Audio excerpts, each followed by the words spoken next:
Good morning, guys. How are you? I hope all of yours Diwali went really good.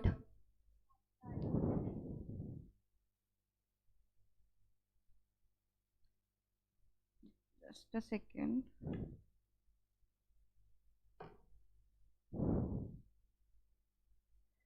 Okay so last class में अपन ने जो chapter finish किया था उसका एक रिवीजन अपन ये चैप्टर कंप्लीट करने के बाद लेंगे. सो आज अपन नेक्स्ट टॉपिक से will proceed with the next topic जिसका नाम है की government institutions. Right, we'll wait for 1 minute, let people join and then we'll start. Okay,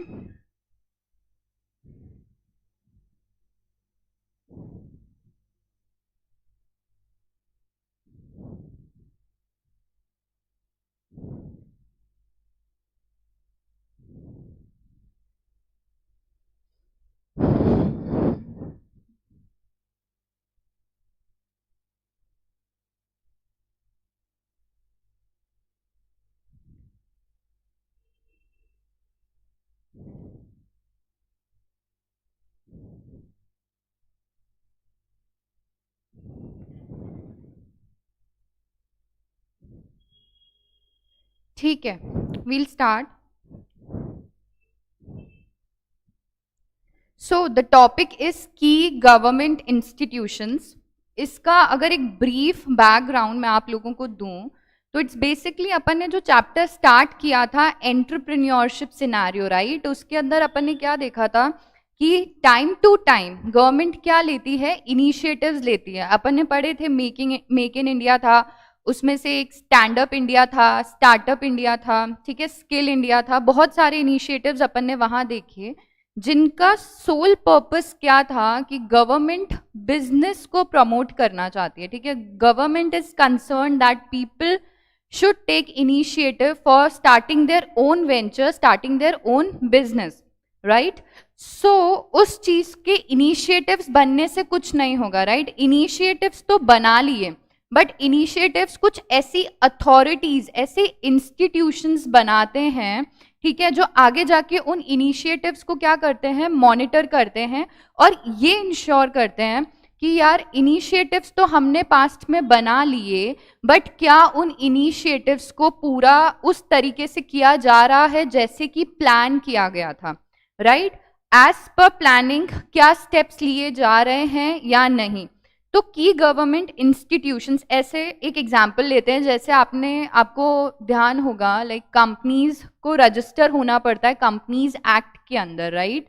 तो कंपनीज एक्ट के अंदर किसी भी कंपनी को अगर रजिस्टर करवाना है, से फॉर एग्जांपल XYZ लिमिटेड, ठीक है, तो तुम रजिस्टर करवाओगे एंड कंपनी को रजिस्टर करवाने के बाद वो कौन होगा जो इंश्योर करेगा कि कंपनीज जो हैं एज पर कंप्लायंस अपनी एक्टिविटीज कर रही हैं या नहीं.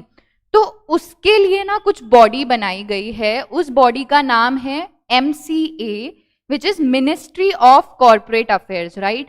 तो ये बॉडी क्या करती है, ये इंश्योर करती है कि कंपनी जो कि रजिस्टर हुई थी किसी पर्पस के लिए, किसी वर्क के लिए या किसी बिजनेस के लिए, चाहे प्रॉफिटेबल बिजनेस हो या नॉन प्रॉफिटेबल बिजनेस हो, तो क्या वो स्टार्ट होने के बाद, ठीक है, गवर्नमेंट के लॉस को, रूल्स को, रेगुलेशंस को फॉलो करके अपनी एक्टिविटीज कर रही है या नहीं कर रही है एज पर प्रॉमिसेस जो उस कंपनी ने रजिस्ट्रेशन के टाइम किए थे कि हमें XYZ बिजनेस के, XYZ लिमिटेड के अंदर ये पर्टिकुलर बिजनेस करना है, ठीक है. तो वो बिजनेस हो रहा है या नहीं हो रहा है. तो MCA क्या करता है, उस बॉडी, एक ऐसी बॉडी है जो कंपनीज को रेगुलेट करती है ताकि कंपनीज क्या कर सके, अपनी एक्टिविटीज को, ठीक है, अपनी एक्टिविटीज को एज पर लॉ कर सकें, ठीक है, लॉ को ध्यान में रखते हुए सारी चीजें करें, ठीक है. उसको रेगुलेट करने के लिए MCA को बनाया गया. तो ऐसे ही अपन डिफरेंट अथॉरिटीज देखेंगे, इंस्टीट्यूशंस देखेंगे, बॉडीज देखेंगे जिनको बनाने का सोल पर्पस है कि जो भी इनिशिएटिव्स गवर्नमेंट ले रही है, ठीक है, उन इनिशिएटिव्स को क्या किया जाए, मॉनिटर किया जाए, राइट. तो ऐसे ही जो फर्स्ट इंस्टीट्यूशन है उससे अपन स्टार्ट करते हैं, जिसका नाम है क्या, नीति आयोग। तो नीति से आप क्या समझते हैं, नीति is nothing but a planning, ठीक है, नीति इज प्लानिंग, आयोग इज कमीशन।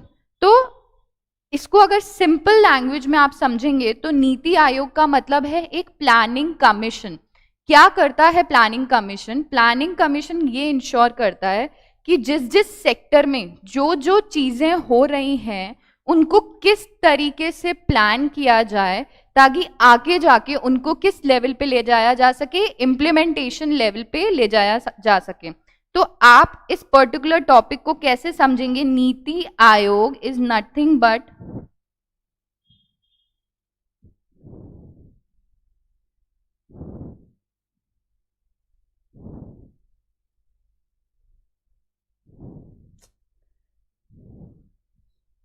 नीति Aayog is nothing but a planning commission.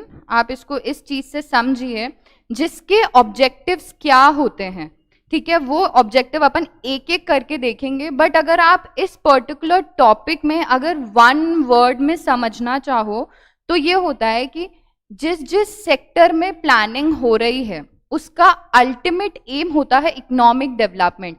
सी, अगर आप जो भी चीज कर रहे हैं, ठीक है, उसमें अगर एफर्ट्स डालने के बाद एट दी एंड गवर्नमेंट को इकोनॉमिक डेवलपमेंट नहीं मिलेगा तो सारे एफर्ट्स क्या हो जाएंगे, वेस्ट हो जाएंगे। At the same times resources waste होंगे, ठीक है, चाहे कैपिटल फॉर्म में या ह्यूमन रिसोर्स फॉर्म में हो, ठीक है। तो इसलिए गवर्नमेंट क्या करती है, इन इंस्टीट्यूशंस को बनाती है। अभी नीति आयोग के ऑब्जेक्टिव्स क्या क्या हैं वो देखते हैं। To evolve a share vision of a national development priorities, sectors and strategies with the active involvement of states। अभी सी अपन को पता है कि गवर्नमेंट जो होती है किस हिसाब से वर्क करती है, एक सेंट्रल लेवल पे वर्क करती है और एक स्टेट लेवल पे वर्क करती है, राइट। तो ये कह रहा है जो भी सेंट्रल लेवल पे, ठीक है, जो भी विजन, जो भी प्लानिंग की जाती है सेंट्रल लेवल पे, नीति आयोग क्या करता है, उसके अंदर हेल्प करता है, ठीक है, ताकि जो सेंट्रल लेवल पे प्लानिंग हो रही है, चाहे वो सेक्टर्स के लिए हो रही है, ठीक है, पर्टिकुलर स्टेट्स के लिए हो रही है, जो भी अलग अलग स्ट्रैटेजीज बनाई जाती हैं उनको क्या कर सके, हर स्टेट्स तक पहुंचाया जा सके और उन स्टेट्स को क्या किया जा सके, एक्टिव किया जा सके, ताकि वो भी उस प्लानिंग में क्या कर सके, कंट्रीब्यूट कर सकें, राइट। तो next point is to foster cooperative federalism through structured support initiatives and mechanisms with the states on a continuous basis, recognizing that states make a strong nations। Very true। foster का मतलब है बढ़ाना, ठीक है, आप क्या कर रहे हो, कॉपरेशन बढ़ा रहे हो। कहाँ बढ़ा रहे हो कॉपरेशन, जैसे अब एक कंट्री, अगर इंडिया का एग्जाम्पल लें तो इंडिया में काफी सारे स्टेट्स हैं, ठीक है। अभी सेंट्रल लेवल पे अगर कोई चीज डिसाइड हो रही है तो क्या वो पॉसिबल है स्टेट्स के बिना हो जाए। अगर सेंट्रली आप किसी चीज का कंप्लायंस करवा सकते हैं ऑल ओवर द कंट्री, जो आपका इंडिया कंट्री का एग्जांपल लिया है, अगर सेंट्रल लेवल पे आपने कोई पॉलिसी फॉर्मुलेट करी, राइट, उस पॉलिसी को इंप्लीमेंट करवाने के लिए आपको कॉपरेशन की जरूरत होगी।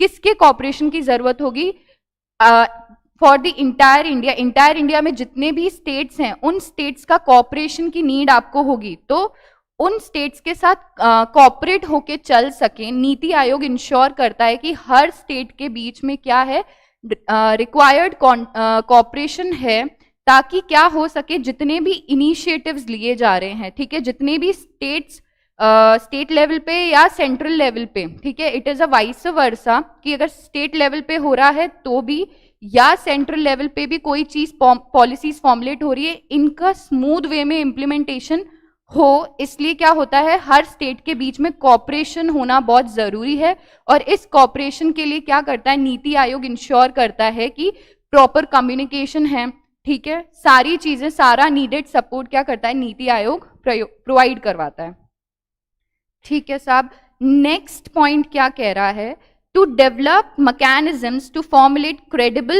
plans at village level and aggregate these progressively at higher level of government, ठीक है, ऐसा मैकेनिज्म बनाना है, ऐसा स्ट्रक्चर बनाना है ताकि हम क्या बना सकें, क्रेडिबल प्लान्स बना सके। क्या होते हैं क्रेडिबल प्लान्स? ऐसे प्लान्स जिन पे क्या किया जा सके, भरोसा किया जा सके, विश्वास किया जा सके, और जो कि सिर्फ आज के लिए नहीं हो, लॉन्ग टर्म के लिए हो। लॉन्ग टर्म के लिए आप उन प्लान्स पे क्या कर सकते हैं, रिलाय कर सकते हैं। ऐसे प्लान्स बनाने हैं विलेज लेवल पे, ठीक है। अगर ऐसे प्लान विलेज लेवल पे बन सकते हैं तो आप देन उसको हायर लेवल्स पे क्या कर सकते हैं, एग्रीगेट कर सकते हैं। मतलब अगर छोटे लेवल पे आपने कोई प्लानिंग की है और वो प्लानिंग क्या हो रही है, आपकी सक्सेसफुल हो रही है, और अगर वो सक्सेसफुल हो जाती है तो आप उसको क्या कर सकते हैं, मर्ज कर सकते हैं हायर लेवल प्लानिंग के साथ।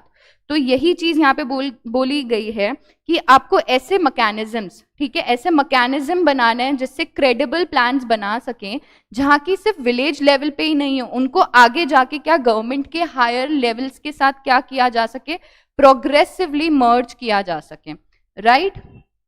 ठीक है। Next is to ensure on areas that are specifically referred to it that the interest of national securities are incorporated in the economic strategy and policy। Simple सा है यार, अगर इकोनॉमी के लिए कोई भी स्ट्रैटेजी पॉलिसी बनाई जा रही है तो उसमें जो नेशनल सिक्योरिटी का इंटरेस्ट है वो क्या होना चाहिए, सेफगार्ड होना चाहिए। उस चीज को आप ऐसे इग्नोर नहीं कर सकते अगर आप इकोनॉमिक स्ट्रैटेजीज या कोई भी पॉलिसी आप फॉर्मुलेट कर रहे हैं, right? Next point is to pay special attention to the sections of our society that may be at risk of not benefiting adequately from economic progress। क्या बोल रहा है ये? Just a second।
Really sorry for the interruption, guys. Just a second, we'll start.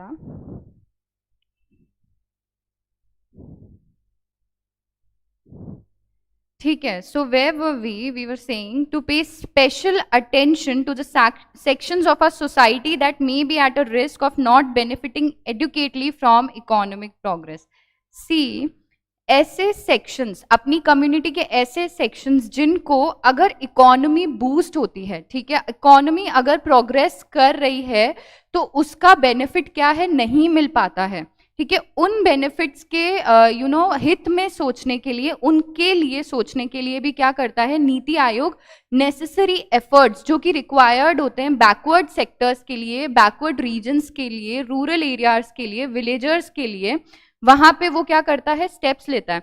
अभी अगर आप ऐसे weaker sections की बात करें, अपन एक एग्जांपल लेते हैं, आपने देखा होगा, लाइक एवरीबडी इज अवेयर कि अगर आप थोड़ा सा अर्बन एरिया से निकल के रूरल एरिया के टूवर्ड्स जाते हैं, ठीक है, तो आप वहां पे देखेंगे द ओनली थिंग जिसके ऊपर लोग डिपेंड होते हैं which is agriculture, right. Agriculture के वहां अलावा कोई भी major source of income villagers के पास नहीं होती है, राइट। एग्रीकल्चर ले लीजिए या छोटा मोटा कोई भी काम वो लोग करके उसी एरिया में क्या करते हैं, रहते हैं। बट नीति आयोग क्या करता है कि यार ये जो बैकवर्ड सेक्टर्स हैं, ठीक है, इनको नई नई अपॉर्चुनिटीज मिल सकें, उसके लिए भी क्या करता है, प्लानिंग करता है, right. Next is to design strategic and long-term policy program, frameworks and initiatives and monitor their progress and efficacy. Simple सी चीज है यार, जो भी स्ट्रैटेजीज, ठीक है, जो भी लॉन्ग टर्म पॉलिसीज बनाई जा रही हैं, स्ट्रैटेजीज बनाई जा रही हैं, इनिशिएटिव गवर्नमेंट जो टाइम टू टाइम ले रही है, उनकी प्रोग्रेस को क्या करता है, नीति आयोग मॉनिटर करता है। ये देखता है कि यार इनिशिएटिव्स तो बन गए, जैसे मैंने आपको इंट्रोडक्शन में बताया था कि इनिशिएटिव्स तो क्या हुआ, बना लिए इनिशिएटिव्स, बट क्या वो इनिशिएटिव्स जिस हिसाब से उनको बनाया गया था वो नीड्स को क्या वो फुलफिल कर रहे हैं, इस चीज को मॉनिटर करता है नीति आयोग। एंड एफिकेसी मतलब क्या वो इनिशिएटिव्स एफिशिएंट थे या नहीं थे, मतलब उनकी प्रोग्रेस प्लस उसकी एफिशिएंसी दोनों चीजों को मॉनिटर करता है कौन, नीति आयोग।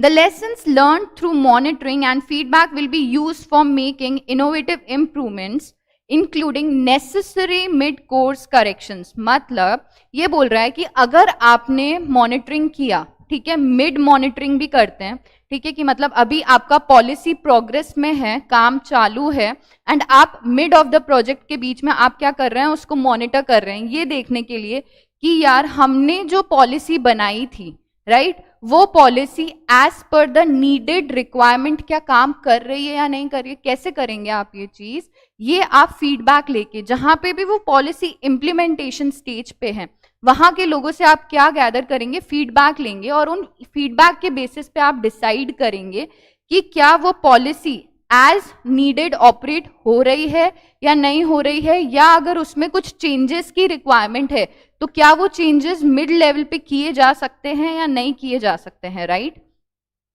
ठीक है, to provide advice and encourage partnership between stakeholders and national and international like minded think tanks. See अभी ये बोल रहा है कि नेशनल और इंटरनेशनल लेवल पे जो लोग काम कर रहे हैं, ठीक है, कौन लोग काम कर रहे हैं, इन्होंने बोला like minded think tanks. Think tanks means जो एक्सपर्ट्स की टीम होती है, ठीक है, अलग अलग सेक्टर्स में जो लोग काम कर रहे हैं उनको क्या करता है, नीति आयोग एडवाइस प्रोवाइड करता है, चाहे वो नेशनल लेवल पे हो या इंटरनेशनल लेवल पे हो।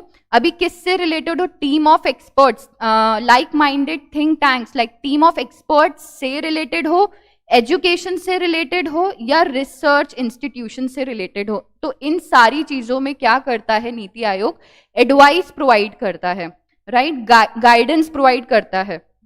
ठीक है, to create a knowledge innovation and entrepreneur support system through a collaborative community of national and international experts, practitioners and other. Simple सी चीज है, जो लास्ट पॉइंट में अपन ने देखा, जो भी टीम ऑफ एक्सपर्ट्स होती हैं उनके बीच में नॉलेज को प्रमोट करने के लिए, इनोवेशन लाने के लिए, बिजनेस एंटरप्रेन्योरशिप को सपोर्ट करने के लिए जो भी ये लोग एक्सपर्ट्स होते हैं, प्रैक्टिशनर्स होते हैं, इनके बीच में क्या करता है, कोऑपरेशन फॉस्टर करता है, ताकि ये लोग जब तक नहीं करेंगे, कोऑपरेट होके एक दूसरे के साथ काम नहीं करेंगे, तो आप क्या कर सकते हैं, किसी भी इनिशिएटिव को सक्सेसफुली इंप्लीमेंट नहीं कर सकते। तो नीति आयोग क्या करता है, ये कोऑपरेशन के लिए क्या करता है, नेसेसरी एंड नीडेड सपोर्ट लेता है और इंश्योर करता है कि at the end entrepreneurship system को क्या मिले, सपोर्ट मिले, ताकि जो हमारा अल्टीमेट एम है, क्या है हमारा अल्टीमेट एम इस पर्टिकुलर पूरे टॉपिक का, कि इकोनॉमी को बेनिफिट हो, इकोनॉमिक डेवलपमेंट हो, राइट। ठीक है, next point is to offer a platform for resolution of intersectoral and interdepartmental issues in order to accelerate the implementation of development agenda. ठीक है, एक ऐसा प्लेटफॉर्म प्रोवाइड करता है जहां पे क्या अलग अलग सेक्टर्स में इंटरसेक्टोरल बोल लो या इंटर डिपार्टमेंट इश्यूज जो होते हैं उन इश्यूज को क्या करता है, रिजॉल्व करवाने का. ठीक है, दो डिपार्टमेंट के बीच में अगर कोई भी क्वेरल चल रहा है, लाइक सपोज आपका प्रोडक्शन डिपार्टमेंट है एंड मार्केटिंग डिपार्टमेंट है, ठीक है, अगर दोनों डिपार्टमेंट एक दूसरे के साथ कोऑपरेट नहीं करेंगे तो क्या आप आपके एंड प्रोडक्ट को मार्केट में सक्सेसफुली लॉन्च कर सकते हैं? नहीं कर सकते, right?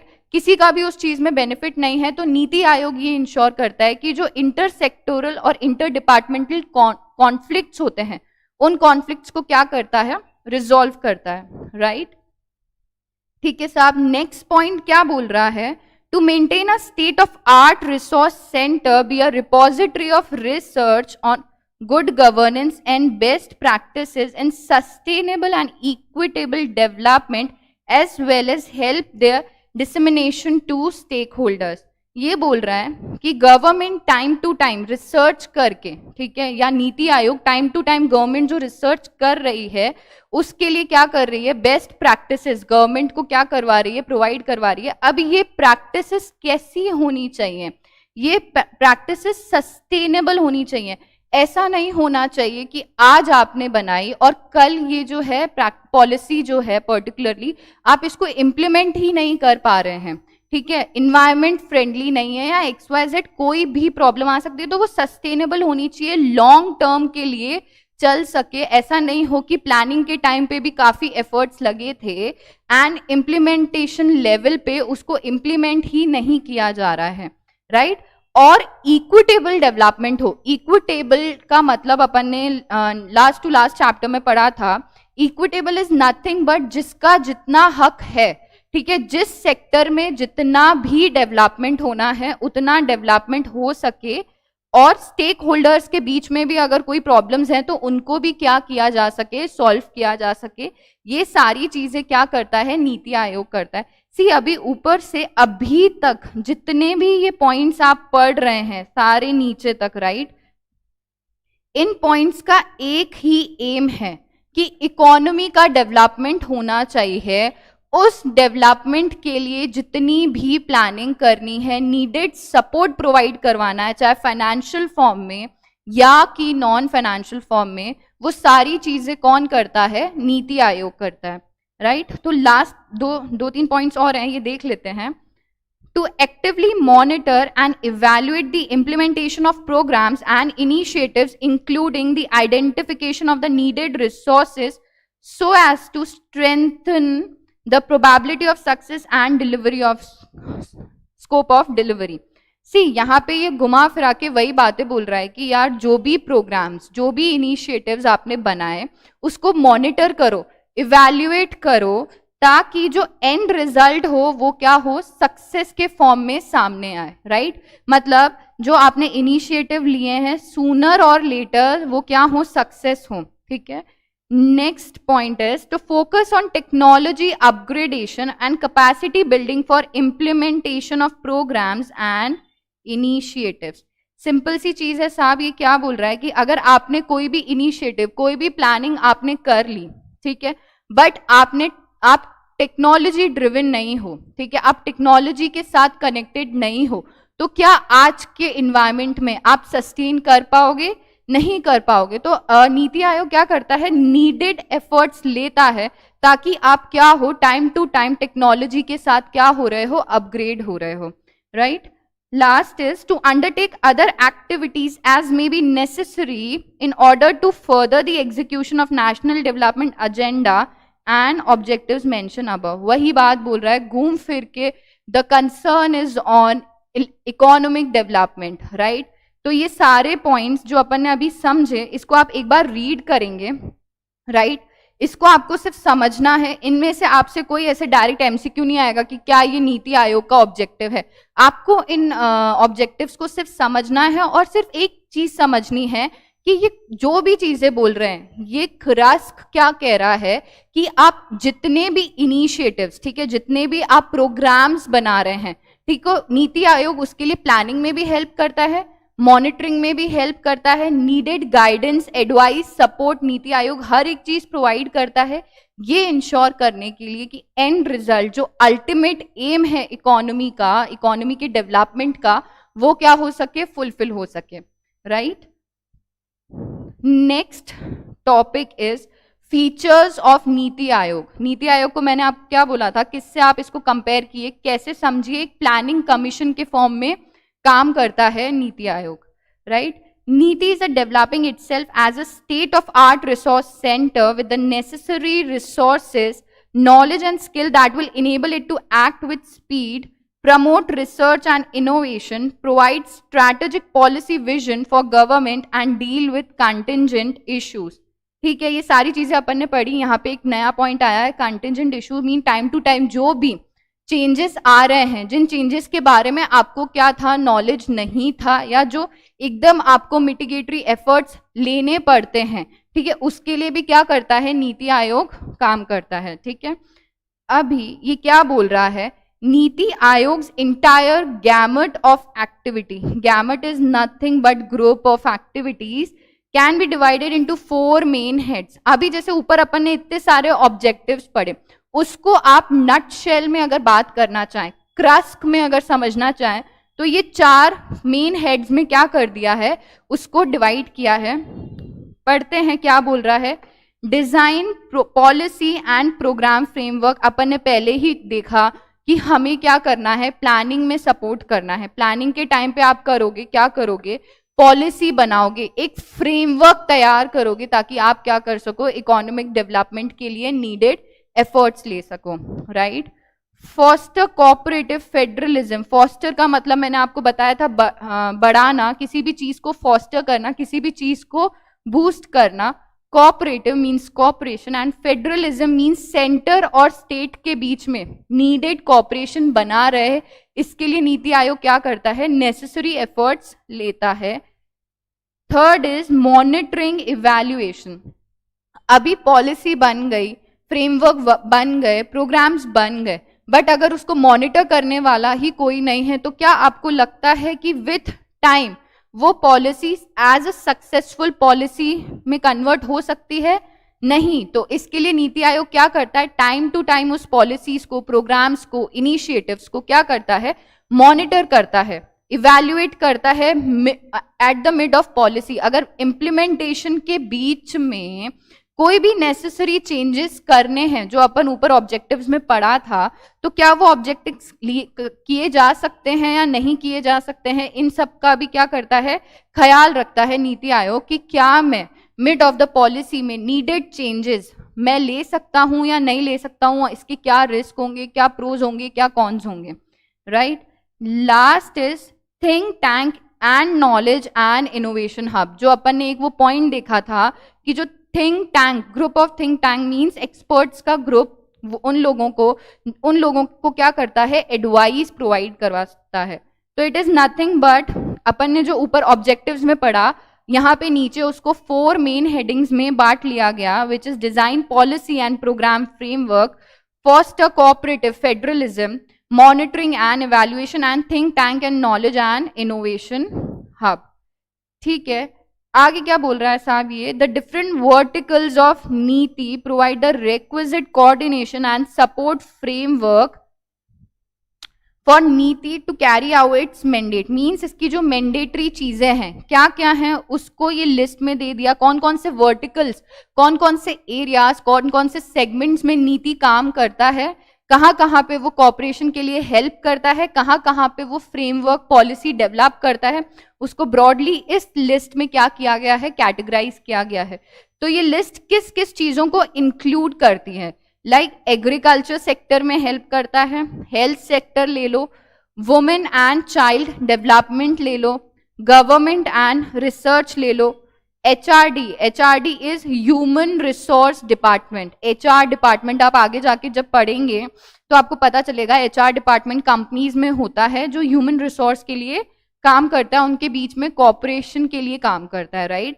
skill development and employment, rural development, sustainable development goals, energy, managing urbanization, industry, infrastructure, financial resources, natural resources and environment, science and technology, state coordination and decentralization planning, social justice and empowerment, land and water resources, data management and analysis, public-private partnership, project appraisal and management divisions, development monitoring and evaluation office, National Institute of Labor Economics Research and Development.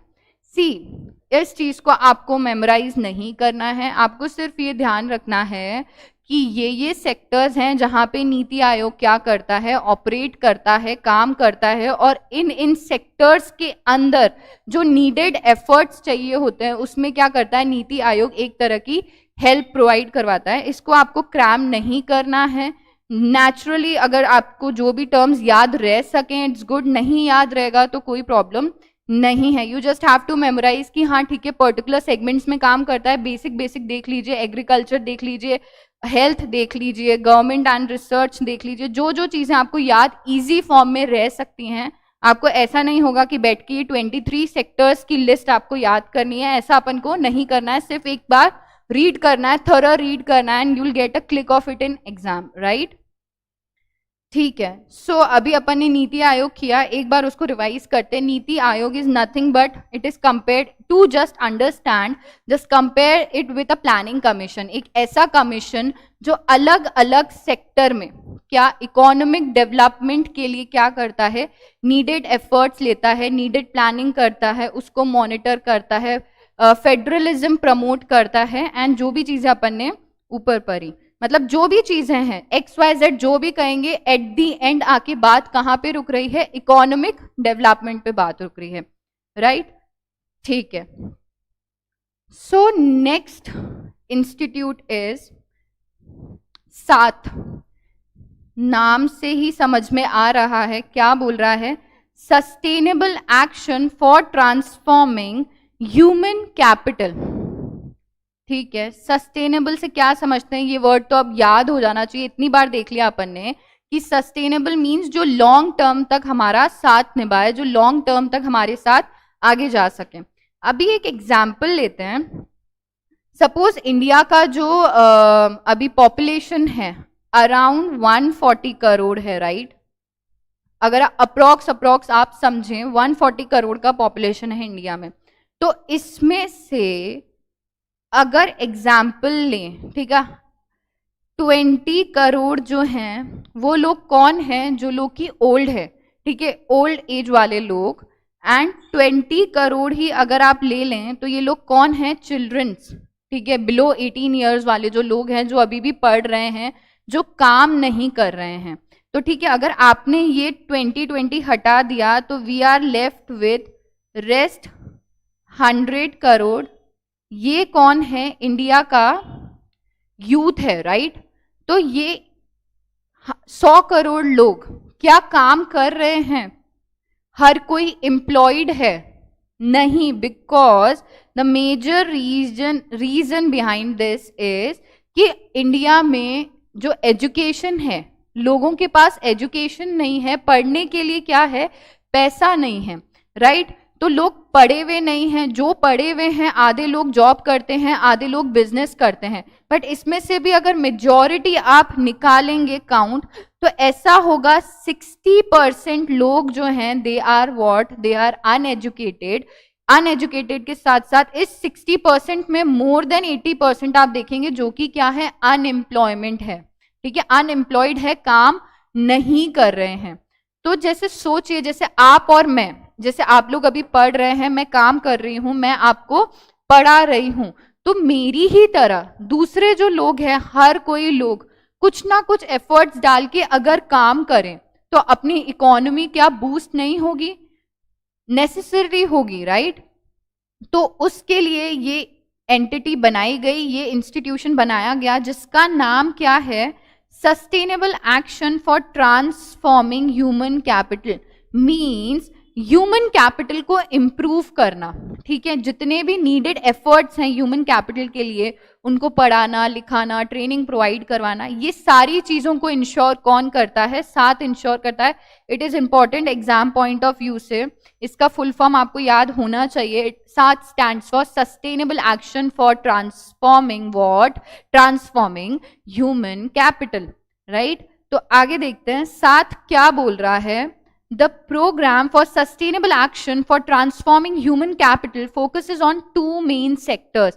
किन दो sectors पे अगर अपन बात करें, साथ दो main sectors पे क्या करता है? फोकस करता है।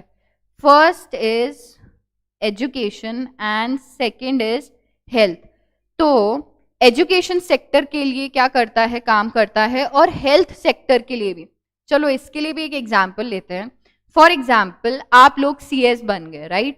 CS बन गए, बट पढ़ाई करते करते, because it is a very tedious programme, आपको लगेंगे 3 से 4 साल, जो भी है प्रैक्टिकल ट्रेनिंग सारी चीज़ें मिला के आप एक एस्टिमेटेड फिगर पकड़िए 4 years, राइट।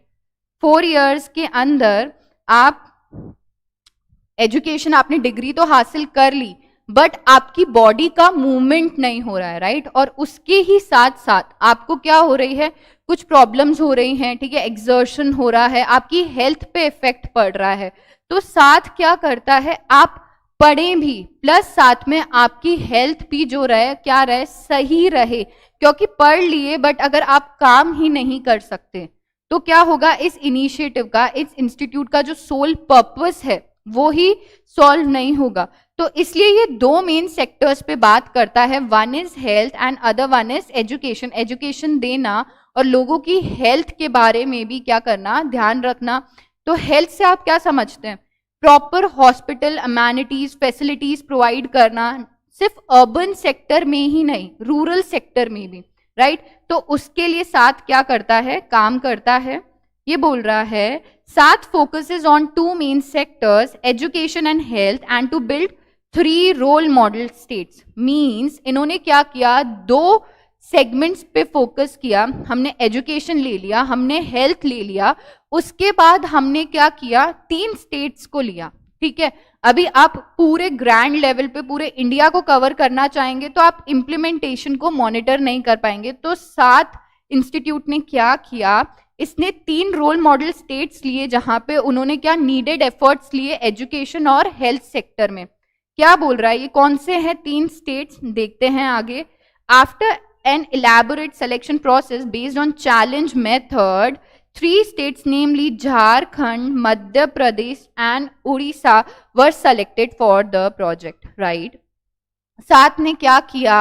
एक स्ट्रैटेजी अपनाई, ठीक है। उस स्ट्रैटेजी से, उस टेक्निक से, उस मेथड को फॉलो करके उन्होंने 3 स्टेट्स को सेलेक्ट किया। एक था झारखंड, दूसरा मध्य प्रदेश एंड ओडिशा, इनको सेलेक्ट किया गया। The program is being implemented in these states along with knowledge partners। अभी सपोज अगर आप कोई प्रोग्राम लेके आ रहे हैं, ठीक है, बट उस प्रोग्राम को फॉस्टर करने के लिए, उस प्रोग्राम को इम्प्लीमेंट करने के लिए आपका साथ देने को नहीं है कोई भी, ठीक है, आपका कोई बैकबोन नहीं है, तो उसका इम्प्लीमेंटेशन अर्ली लेवल पे ही क्वेश्चनेबल हो जाता है, राइट। तो ऐसे ही साथ को क्या किया? स्पॉन्सर किया, ठीक है। स्पॉन्सरशिप के बारे में आप आगे पढ़ेंगे। स्पॉन्सर क्या होता है? अगर कोई भी इनिशिएटिव कोई ले रहा है तो आप उस इनिशिएटिव में उस पर्टिकुलर पर्सन के लिए क्या करते हैं? स्पॉन्सरशिप लेते हैं। स्पॉन्सरशिप में आप फंड्स भी प्रोवाइड करवा सकते हैं, अपने कॉन्टैक्ट्स प्रोवाइड करवा सकते हैं। तो ऐसे ही यहाँ पे 7 इंस्टीट्यूट को किस किसने स्पॉन्सर किया? First is Boston consulting group, BCG group. आप देखेंगे आगे, ये जो आप प्रैक्टिकल वर्ल्ड में, जब आपकी प्रैक्टिकल ट्रेनिंग में आप काम करेंगे, इन बड़े बड़े ग्रुप्स के बारे में आपको आइडिया होगा। अभी आपको क्या करना है इस पर्टिकुलर में, यहाँ पे आप तो एक ये 3 स्टेट्स के नाम आपको याद होने चाहिए, प्लस चारों स्पॉन्सर्स के नाम, किस किस के साथ मिल के साथ कमिटी क्या करता है? काम करता है, ये आपको याद होना चाहिए। तो first is Boston consulting group, BCG group, and Piramal foundation for education leadership. Piramal group के बारे में आप सुनेंगे, जो मेनली जो है फार्मा सेक्टर के अंदर है, ठीक है, दवाइयां बनाने का काम करते हैं वो भी। And in consortium with NITI Aayog as a facilitator and coordination in the process. ठीक है, BCG ग्रुप आ रहा है, पीरामल ग्रुप आ रहा है, प्लस यहाँ पे इनका सपोर्ट कौन कर रहा है, साथ का सपोर्ट कौन कर रहा है, नीति आयोग भी यहाँ पे क्या कर रहा है, सपोर्ट प्रोवाइड करवा रहा है, राइट। तो हमने अभी तक पढ़ा sustainable action for transforming human capital, ठीक है। ये मेनली दो चीजों पे फोकस करता है, which is health and education, जिसमें 3 स्टेट्स को कवर किया गया। Those 3 states are Jharkhand, Madhya Pradesh and Orissa. जिसको स्पॉन्सर कौन कर रहा है, इस पूरी इंस्टीट्यूट को स्पॉन्सर कर रहा है BCG group, which is Boston consulting group, second is Piramal group and third is NITI Aayog, right. ये चीज आपको एमसीक्यू पॉइंट ऑफ व्यू से बहुत इंपॉर्टेंट है, आपको याद रखना है। ये पूरा पर्टिकुलर इंस्टीट्यूट ही आपको टिप्स पे याद होना चाहिए, राइट। नेक्स्ट बोल रहा है the project is being implemented in 3 phases over a period of 30 months। ठीक है साहब, इन्होंने क्या किया, इस पूरे प्रोजेक्ट को, ये जो 3 स्टेट्स का मॉडल प्रोजेक्ट था, इसको 3 phases में इन्होंने क्या कर लिया, कैटेगराइज कर लिया। और पूरा ही ये पीरियड कितने टाइम का था, 30 month का था, coming to an end in 2020, means 2020 में इस प्रोजेक्ट का एंड होने वाला है। 2 phases of the project has been completed and now in the 3rd phase of implementation which will last for 18 months। ठीक है, इन्होंने क्या बोला कि ये जो पर्टिकुलर इंस्टीट्यूट है, ये जो पर्टिकुलर प्रोजेक्ट है, ये 3 क्या होगा, फेजेस में कवर होगा, जिसका फेज क्या होगा, 30 months का होगा और 2020 में ये कवर होगा। तो अभी तक क्या हो चुका है, 2 phases कवर किए जा चुके हैं, अब 3rd phase चल रहा है जो कि क्या है, 18 months का है, right. This is very easy guys, आप एक बार रीड करेंगे, आपको ये एज अ स्टोरी फॉर्म में, ये अभी कंप्लीट करवा के मैं एज अ स्टोरी फॉर्म में एक बार रिवाइज कर दूंगी। तो जब भी आप ये पर्टिकुलर टॉपिक लेके बैठते हैं, आप लेक्चर ऑन कीजिए, आप टाइमिंग नोट करके रखिए कि ये पर्टिकुलर टॉपिक यहाँ से यहाँ तक मैंने कवर करवाया है, and like I am talking about revision. तो आप उस रिविजन को, वो पर्टिकुलर टॉपिक को आप विद इन 5 minutes क्या कर सकते हैं, कंप्लीट करके रिवाइज कर सकते हैं, राइट। नेक्स्ट क्या बात कर रहा है, ये मेजर अचीवमेंट की बात कर रहा है। क्या बोलता है ये, क्या क्या अचीवमेंट हुए 7 प्रोजेक्ट के। In depth field diagnosis of districts and school of Jharkhand, Orissa and Madhya Pradesh. अभी स्कूल्स क्यों लिए यहाँ पे, अरे साहब, अगर आप एजुकेशन सेक्टर को कवर करना है तो जहां से एजुकेशन अपलिफ्ट होती है, उस पर्टिकुलर सेगमेंट को आपको कवर करना पड़ेगा, राइट। तो इसलिए इन्होंने क्या किया, इन डेप्थ डायग्नोसिस किया, स्क्रूटनी की, सर्वेस किए, ताकि झारखंड, उड़ीसा एंड मध्य प्रदेश में जितने भी स्कूल्स हैं उनके बारे में क्या, उनकी क्या पोजीशन है, किस हिसाब से वो लोग वर्क करते हैं, प्रॉपरली इम्प्लीमेंटेशन हो रहा है या नहीं, एजुकेशन प्रमोट हो रही है या नहीं, इस चीज को क्या करने के लिए, इंश्योर करने के लिए। State transformation road map released for all 3 states which contain quarterly milestones committed for each initiatives. ठीक है, इन्होंने क्या बना दिया, तीनों स्टेट्स के लिए एक रोड मैप बना दिया। Road map is nothing but a planning. आपने 12th में BS में पढ़ा होगा, प्लानिंग, ऑर्गेनाइजिंग, स्टफिंग, डायरेक्टिंग। तो वैसे ही प्लानिंग में आपने पढ़ा होगा, प्लानिंग की definition says planning is nothing but a road map to the future. तो मीन्स इन्होंने एक प्लानिंग करी, एक रोड मैप बनाया इन तीनों ही स्टेट्स के लिए, राइट। जिसके अंदर इन्होंने क्या किया, जो भी इनिशिएटिव्स लिए हैं उसको क्या किया, क्वार्टरली माइलस्टोन से लिंक कर लिया कि आज सपोज अभी नवंबर चल रहा है, आज से ये स्टार्ट हो रहा है, ये हमारी प्लानिंग है, तो आज से 3 महीने बाद फरवरी में ये जो सेगमेंट है, ठीक है, इसके लिए हमने जो भी प्लान किया है वो फुलफिल हो जाना चाहिए, राइट। तो ऐसे ही क्वार्टरली माइलस्टोन, क्वार्टरली जो एंड रिजल्ट्स थे उनको टारगेट किया गया और फिर मॉनिटर किया गया कि क्वार्टरली जो हमने टारगेट्स बनाए थे, क्या वो टारगेट्स अचीव हो रहे हैं या नहीं हो रहे हैं, राइट।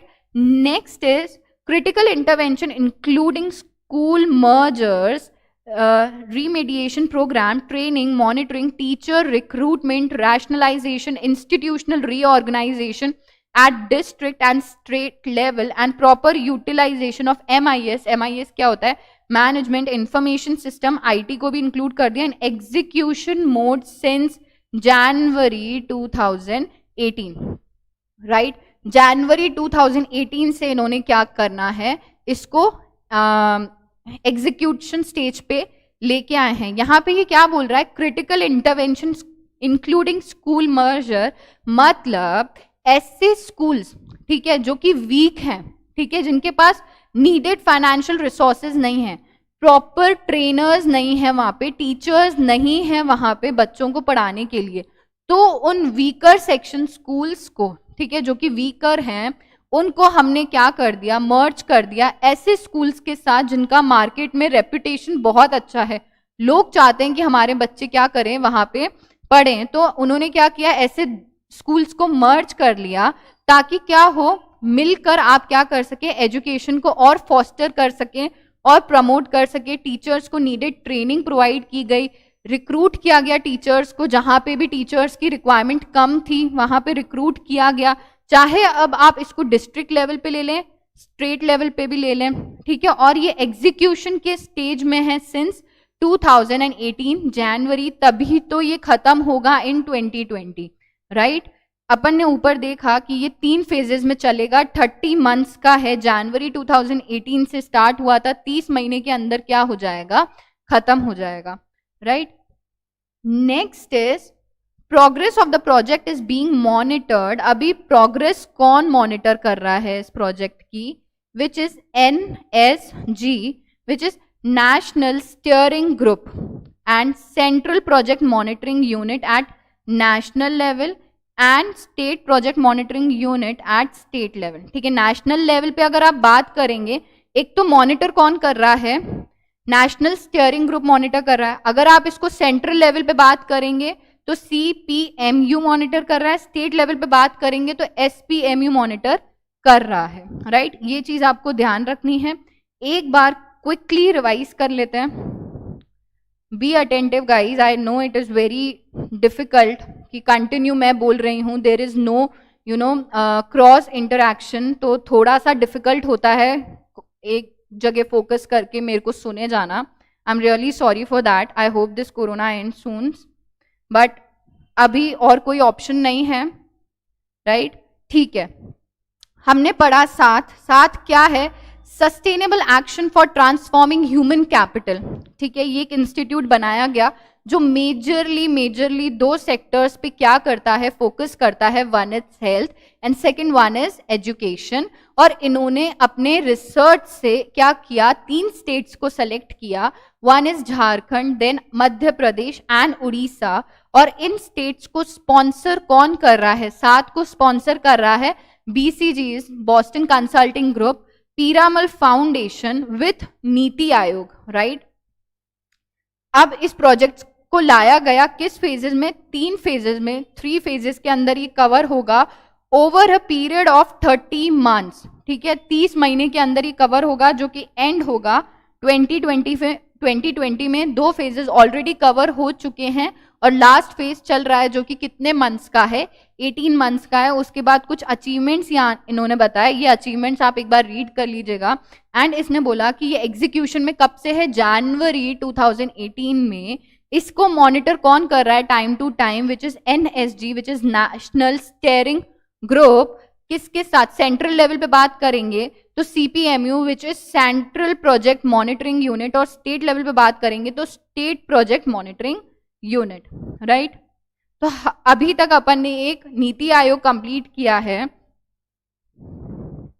एंड नेक्स्ट इज 7 हमने कंप्लीट किया है, राइट। अभी तक गाइस कोई भी प्रॉब्लम है इस पर्टिकुलर टॉपिक में, शैल आई प्रोसीड या ब्रेक लेना है?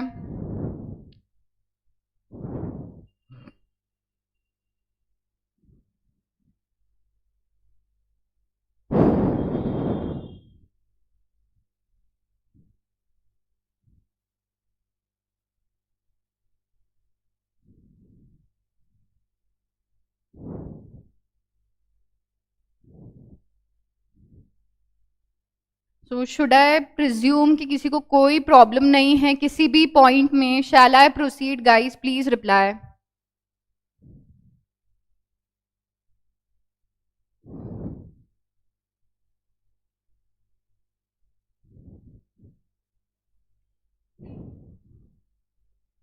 ठीक है, सो द नेक्स्ट इंस्टीट्यूट जो अपन कवर करेंगे, which is ministry of corporate affairs, MCA। इस चैप्टर, इस टॉपिक को स्टार्ट करने से पहले मैंने एक चीज आपको, एक ब्रीफ बैकग्राउंड दिया था। क्या दिया था कि कंपनीज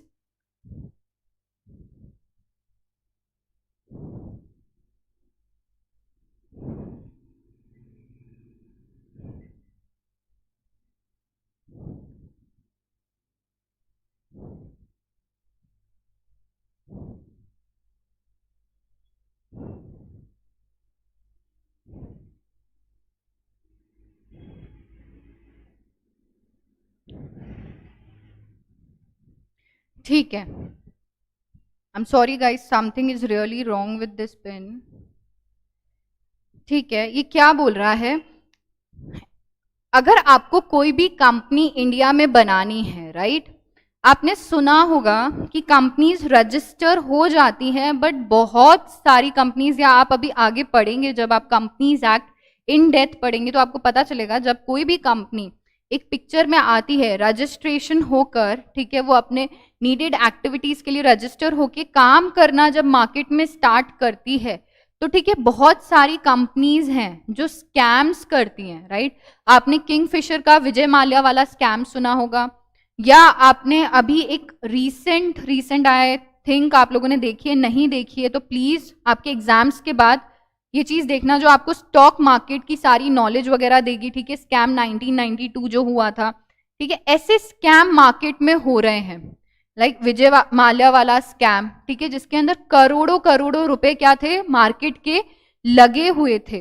तो अगर इन कंपनीज को रेगुलेट करने के लिए कोई अथॉरिटी नहीं होगी, तो क्या लगता है आपको, ऐसे स्कैम तो आए दिन होते रहेंगे, राइट। ओके, तो ऐसे स्कैम तो क्या होते रहेंगे, आए दिन होते रहेंगे। अगर रेगुलेशन मींस एमसीए के होते हुए भी ऐसे स्कैम हो रहे हैं, ठीक है, which are very less in numbers but still they are there, हो रहे हैं, और अगर एमसीए नहीं होता, कोई भी रेगुलेटरी बॉडी नहीं होती पिक्चर में, तो आपको क्या लगता है कंपनीज जो रजिस्टर हुई थी, जिस चीजों का प्रॉमिस करके जब भी कोई कंपनी रजिस्टर होती है, राइट, तो कंपनी क्या करती है, अपने शेयर्स को, हर कंपनी लिस्टेड नहीं होती, राइट, तो अपनी कंपनीज को लिस्ट करवाने के लिए, और वो सारी चीजें अपन नेक्स्ट इंस्टीट्यूशन जो अपन लेंगे उसमें पढ़ेंगे, बट फॉर अभी के लिए कंपनीज अपना जो प्रोस्पेक्टस में उन्होंने जो चीजें दिखाई हैं, ठीक है, जो उनकी एक्टिविटीज हैं, जो वो ट्रांजैक्शन में फ्यूचर में करने वाली हैं, वो ट्रू और फेयर मैनर में कर रही हैं या नहीं कर रही हैं, इस चीज को रेगुलेट करने के लिए एक बॉडी बनाई गई जिसका नाम है मिनिस्ट्री ऑफ कॉरपोरेट अफेयर्स। ये क्या इंश्योर करता है कि कोई भी कंपनी जो रजिस्टर हुई है, ठीक है, उसको रेगुलेट करता है, टाइम टू टाइम अलग अलग लॉज लाता है, ठीक है, उनके ऊपर क्या करने के लिए, नजर रखने के लिए, ये देखने के लिए कि जिन ट्रांजैक्शंस को वो करने के लिए उन्होंने रजिस्ट्रेशन के टाइम पे प्रॉमिस किया था, क्या वो ट्रांजैक्शंस हो भी रहे हैं या नहीं हो रहे हैं, राइट। कुछ गलत काम, ऐसा कुछ इमोरल एक्टिविटी तो कंपनी में नहीं हो, इसलिए एमसीए क्या करता है, कंपनीज को रेगुलेट करता है। क्या बोल रहा है, the ministry is primarily concern with administration of companies act, companies Act को एडमिनिस्टर करता है टाइम टू टाइम। अगर कंपनीज एक्ट के अंदर कोई लॉ है, ठीक है, जिसको विथ चेंजिंग एनवायरमेंट अमेंड करने की जरूरत है, तो वो अमेंडमेंट्स लाता है, एडमिनिस्टर करता है। द कंपनीज एक्ट 1956, तो स्टार्टिंग में ये 1956 के साथ हुआ था, देन अभी 2013 है अगर आप आगे आते हैं तो, और अगर आप पीछे जाते हैं तो आई गेस 1912 कुछ companies act, I am not sure about the year, हुआ करता था, देन 1956 हुआ, एंड नाउ 2013, जिसको एमसीए क्या करता है, रेगुलेट करता है, कंपनीज एक्ट को रेगुलेट करता है with limited liability partnership act 2008 and other allied acts, rules and regulations. Allied is जुड़े हुए एक्ट्स जो हैं उनके साथ क्या करता है, एडमिनिस्टर करता है, रेगुलेट करता है, टाइम टू टाइम क्या करता है, अमेंड करता है। Framed under mainly for regulating functioning of the corporate sector in accordance with the law, ठीक है। The ministry is also responsible for administering the Competition Act 2002. I am sure guys आपने BS में ये competition act 2002 पढ़ा होगा, 12th का topic है ये, आई don't no, I am not pretty clear about it, 12th है या 11th में आपने पढ़ा होगा। सोल पर्पस कंपटीशन एक्ट का क्या था कि कंपटीशन जो है कोई एडवर्स इफेक्ट नहीं पड़े मार्केट के अंदर कंपटीशन में, ठीक है, कोई भी अनड्यू एडवांटेज नहीं ले सके। तो कंपटीशन एक्ट को जैसे अपन ने देखा कंपनीज एक्ट को कौन रेगुलेट करता है, एमसीए रेगुलेट करता है, वैसे ही कंपटीशन एक्ट को एक रेगुलेटरी बॉडी रेगुलेट करती है which is CCI, which is competition commission of India. वो ये इंश्योर करती है कि मार्केट में कोई भी कंपनी, कोई भी एंटिटी किसी भी चीज का क्या नहीं कर सके, अनड्यू एडवांटेज नहीं ले सके, ठीक है। उसके लिए कंपटीशन एक्ट को भी यहाँ पे क्या किया गया, पिक्चर में लाया गया, जिसकी रेगुलेटरी बॉडी कौन है, competition commission of India, right. The ministry is also responsible for administering the competition act 2002 to prevent practices having adverse effect on competition, to promote and sustain competition in markets, to protect the interest of consumer through the commission set up under the act, right। यही चीज मैंने आपको explain की कि competition act को कौन regulate करता है, कंपटीशन कमीशन ऑफ इंडिया करती है, और यहाँ पे मिनिस्ट्री ऑफ कॉर्पोरेट अफेयर्स क्या करता है, उसको एडमिनिस्टर करता है। Besides, it exercise supervision over the 3 professional bodies, means MCA सिर्फ कंपनीज एक्ट को, कंपटीशन एक्ट को एडमिनिस्टर नहीं करता है, इसके अलावा 3 प्रोफेशनल बॉडीज हैं जिनको क्या करता है, सुपरवाइज करने का काम। सुपरविजन इज नथिंग बट ध्यान रखना, ठीक है। इन 3 प्रोफेशनल बॉडीज को सुपरवाइज करने का काम करता है। कौन कौन सी बॉडीज हैं ये, institute of chartered accountants of India, ICAI जिसको बोलते हैं, ऐसे ही अपना इंस्टीट्यूट है एक ICSI which is institute of company secretary of India, and ICAI which is institute of cost accountants of India. इन 3 प्रोफेशनल बॉडीज को भी क्या करता है, एमसीए सुपरवाइज करता है, which are constituted under the 3 separate acts of the parliament for proper and orderly growth of professions concerned, ठीक है। The ministry also has the responsibility for carrying out the functions of the central government relating to administration of Partnership Act 1932, Companies Donation to National Funds Act and Societies Registration Act। तो अगर इस पूरे paragraph को sum up किया जाए तो ये क्या बोल रहा है, एमसीए एक ऐसी बॉडी है जो कंपनीज एक्ट को क्या करती है, रजिस्टर कर रही है, रेगुलेट कर रही है। इसके साथ कुछ जुड़े हुए लॉज हैं जैसे एलएलपी एक्ट, ठीक है, जिसको कनेक्ट किया जा सकता है कंपनीज एक्ट में, क्योंकि दोनों ही एक्ट्स में क्या है, एक दूसरे के लिए रेलेवेंस चीजें हैं। तो यहाँ पे एलएलपी को कवर कर लिया उन्होंने, ठीक है। देन उन्होंने क्या करना है, एडमिनिस्टर करना है कंपटीशन एक्ट को भी। उसके बाद इन्होंने सुपरवाइज का काम भी ले लिया, सुपरविजन का काम भी ले लिया, जिसमें इन्होंने 3 प्रोफेशनल बॉडीज को क्या किया, इंक्लूड कर दिया, which is ICAI, ICSI and again ICAI which is Cost Accountants of India। and फिर उन्होंने साथ में पार्टनरशिप एक्ट को एंड जो सिक्योरिटीज रजिस्ट्रेशन एक्ट है, companies donation to national funds act है, इनको भी क्या कर रहा है, एडमिनिस्टर करने का काम कर रहा है। कौन कर रहा है, एमसीए, ठीक है। The affiliated offices of Ministry of Corporate Affairs are under, अभी ये क्या बात कर रहा है, उन ऑफिसेस की बात कर रहा है, ठीक है, जहां पे जो एमसीए के अंडर में है। कौन कौन से ऑफिसेस हैं ये, SFIO, ये बहुत इंपॉर्टेंट ऑर्गेनाइजेशन है, ठीक है। आज के टाइम में जहां पे इंटरनेट बैंकिंग इतना ज्यादा फेमस है, जहां पे मैं just I am giving an example कि आज फ्रॉड्स होने के कितने सारे तरीके हैं, because everything is on the internet, ठीक है। कोई भी पायरेसी करके आपके डेटा को कोई भी हैक कर सकता है, वो कॉन्फिडेंशियल इंफॉर्मेशन कोई भी अपने किसी भी पर्पस के लिए यूज कर सकता है, और वो क्या हो सकता है, हमारे लिए क्या, एक फ्रॉड के रूप में सामने आ सकता है। तो एक एंटिटी बनाई गई, एक ऑर्गेनाइजेशन बनाई गई जिसका नाम था SFIO, ये एमसीए के अंडर में क्या करता है, काम करता है। The government, in the backdrop of major failures of non-banking financial institutions, जो आपको मैंने एग्जाम्पल दिया था, अभी रिसेंट एग्जाम्पल था येस बैंक का, राइट। तो येस बैंक को तो टाइम पे आरबीआई ने क्या कर लिया, प्रॉपर प्लानिंग करके उसको एक जो लॉस मेकिंग एंटिटी थी, जो कि फ्रॉड में कन्वर्ट हो सकती थी, उससे एक प्रॉफिट मेकिंग एंटिटी में लाया गया, बैंक्स ने एक्वायर किया एंड बहुत सारे स्टेप्स लिए गए। तो यहाँ पे क्या बोल रहे हैं, ऐसी चीजें ना हो, ठीक है, पब्लिक का जो पैसा है स्टेक पे ना रहे, इसलिए उन्होंने SFIO बनाया, जिसमें इन्होंने क्या बोला, फिनोमिनन ऑन वैनिशिंग कमिटी, ऐसी कंपनीज जो रजिस्टर तो हुई थी, ठीक है, बट कुछ काम नहीं कर रही हैं, मार्केट से कब आई कब गायब होगी किसी को कोई आइडिया नहीं है, क्या वो transactions true and fair manner में, ट्रांसपेरेंट मैनर में कर रही हैं, या वो रजिस्टर होके कुछ ऐसी एक्टिविटीज में इन्वॉल्व हैं, ठीक है, जो आगे जाके फ्रॉड के रूप में क्या हो सकता है, कन्वर्ट हो सकता है। Plantation companies and recent stock market scam has decided to set up serious fraud investigation office.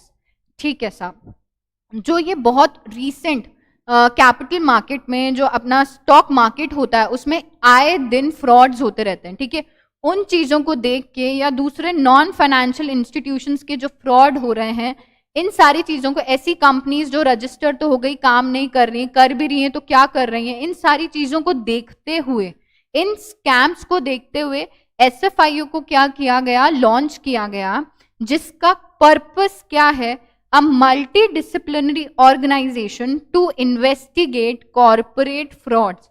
उसका ये पर्पस है कि ये क्या है, multidisciplinary organisation. Multidisciplinary is nothing but सिर्फ फाइनेंशियल पॉइंट ऑफ व्यू से ही नहीं बल्कि non financial point of view से भी आप सोच सकें, ठीक है, कॉर्पोरेट फ्रॉड्स को क्या कर सके, रोक सकें, इसके लिए SFIO को बनाया गया। The organisation has been established and it has started functioning since 1 October 2013 guys. जहां पे भी आपको डेट्स आएंगी वो डेट्स आपको with year, with proper figures, like यहाँ पे 1 अक्टूबर है तो 2003, 1 अक्टूबर 2003 SFIO को क्या किया गया, पिक्चर में लाया गया। क्यों? ताकि जो रीसेंट इतने सारे स्टॉक मार्केट के स्कैम हो रहे हैं उनके ऊपर क्या किया जा सके, कंट्रोल किया जा सके, राइट, ताकि जो जनरल पब्लिक है उनका ट्रस्ट जो है गवर्नमेंट के इनिशिएटिव्स, गवर्नमेंट की पॉलिसीज में क्या रहे, बना रहे। ठीक है, नेक्स्ट इज जो MCA के अंडर में काम करता है is competition commission of India. इसका मैंने आपको एक ग्लिम्स दिया था ऊपर कि CCI क्या करता है, कॉम्पिटिशन एक्ट को रेगुलेट करता है, ये इंश्योर करता है कि मार्केट के अंदर, ठीक है, कोई भी अनड्यू एडवांटेज ना हो, ठीक है, ट्रांसपेरेंट कंपटीशन रहे मार्केट में, ठीक है, ये चीज अपन अभी पढ़ते हैं आगे। ये क्या बोल रहा है, Competition Commission of India was established under the Competition Act 2002 for administration के लिए, implementation and enforcement of the act, ठीक है, एक्ट को एडमिनिस्टर करने के लिए, टाइम टू टाइम इम्प्लीमेंट करने के लिए, और इन्फोर्स मीन्स एक्ट को चलाने के लिए, मतलब जैसा एक्ट बना है उस हिसाब से एक्ट को क्या करने के लिए, चलाने के लिए CCI आया। किसके अंदर वो स्टैब्लिश्ड हुआ, कॉम्पिटिशन एक्ट 2002 के अंदर स्टैब्लिश्ड हुआ। कब हुआ, मार्च 2009 में, राइट। ऊपर अपन ने देखा SFIO कब स्टैब्लिश्ड हुआ था, 1 अक्टूबर 2013 में। ऐसे ही कॉम्पिटिशन कमीशन ऑफ इंडिया कब स्टैब्लिश्ड हुआ, मार्च 2019 में, जिसके ऑब्जेक्टिव्स की ये आगे बात कर रहा है। देखते हैं एक एक करके। To prevent practices having adverse effect, ऐसी एक्टिविटीज जो कंपटीशन पे क्या कर रही हैं, एडवर्स इफेक्ट ला रही हैं, उन एक्टिविटीज को क्या करता है, प्रिवेंट करता है, राइट। ऐसी एक्टिविटीज जो कंपटीशन पे नेगेटिव इंपैक्ट ला सकती हैं, उन एक्टिविटीज को क्या करता है, प्रिवेंट करने का काम करता है। To promote and sustain competition in the market, कि मार्केट में एक हेल्दी कंपटीशन बना रहे, उसके लिए क्या करता है, प्रमोट करता है, नीडेड स्टेप्स लेता है कि मार्केट में एक हेल्दी और कॉम्पिटिटिव एनवायरनमेंट बना रहे, किसी को भी एक अनड्यू एडवांटेज नहीं मिले किसी भी सिचुएशन का, right. To promote the interest of consumers and ensure freedom of trade. See, अभी कंपटीशन इन मार्केट रहे, राइट, बट कंज्यूमर का इंटरेस्ट भी प्रोटेक्ट रहे। अभी जैसे सपोज मैं कोई प्रोडक्ट 200 रुपीज में सेल कर रही हूँ, राइट, बट मैंने एक पर्टिकुलर मार्केट में कार्टेल बना लिया, कार्टेल इज मैंने एक ग्रुप बना लिया मेरे जो कॉम्पिटिटर्स हैं उनके साथ मिलके कि यार ये चीज मैं 200 रुपए में बेच रही हूँ, तुम अगर 180 में बेच रहे हो तो मिलके इसको 200 में बेचते हैं या 250 रुपए में बेचते हैं, चलो ठीक है, इससे कम में कोई भी नहीं बेचेगा, तो चाहे मेरे पास से बिके तेरे पास से बिके, कितने में बिकेगा, 250 रुपए में बिकेगा, राइट। बट इसका क्या होगा, इसका एक नेगेटिव इंपैक्ट कंज्यूमर की पॉकेट पे जाएगा, राइट। जो चीज कहीं और से 180 रुपीज में मिल सकती है, इस पर्टिकुलर कार्टेल की वजह से उस मार्केट में वो चीज कितने में बिक रही है, 250 रुपए में बिक रही है। तो ऐसा भी नहीं होना चाहिए कि कोई एडवर्स इफेक्ट, कंपटीशन पे एडवर्स इफेक्ट आए और कंज्यूमर्स का इंटरेस्ट जो है, जो कंज्यूमर्स का इंटरेस्ट है वो प्रोटेक्ट ना हो। तो इसके लिए भी क्या करता है, स्टेप्स लेता है competition commission of India and freedom of trade ensure करता है। मींस कि आज मुझे एक पर्टिकुलर मार्केट से, फॉर एग्जांपल मदार गेट का एग्जांपल ले लेते हैं, मेरे को उस मार्केट में एक शॉप लगानी है और मुझे कॉस्मेटिक्स का बिजनेस करना है, राइट। तो मुझे फ्रीडम ऑफ ट्रेड हो, ऐसा नहीं हो कि मैं उस पर्टिकुलर मार्केट में अपना शॉप स्टैब्लिश कर रही हूं और वो मार्केट वाले मुझे वो काम करने नहीं दे। तो इस चीज का ध्यान कौन रखता है, कंपटीशन कमीशन ऑफ इंडिया रखता है, right. Consequent upon a challenge to certain provisions of the Act and the observations of the Honorable Supreme Court, the Act was amended by the Competition Act 2007, the Monopolies and Restrictive Trade Practices Act 1969 repealed and is replaced by the Competition Act। ठीक है, ये बोल रहा है कि पहले एक act, competition act मार्च 2002 के अंदर जब से आया, सॉरी सितंबर 2009 में जब से वो आया, उससे पहले एक MRTP एक्ट हुआ करता था। हमारे टाइम में हमने वो एक्ट पढ़ा था, मतलब कुछ चेंजेस हमने पढ़े थे उसके, कि जब वो ट्रांजिट होके MRTP एक्ट कंपटीशन एक्ट में आ रहा है तो क्या क्या चेंज हो गए। सी अभी कभी भी कोई एक्ट चेंज होता है तो वो बेटरमेंट के लिए चेंज होता है, ठीक है। कुछ ऐसे फ्लॉज होते हैं पुराने एक्ट में जिनको चेंज करने के लिए आज के टाइम के अकॉर्डिंग नए नाम के साथ मार्केट में लाया जाता है। तो ऐसे ही एक MRTP एक्ट था जिसका नाम क्या था, monopolies and restrictive trade practices act.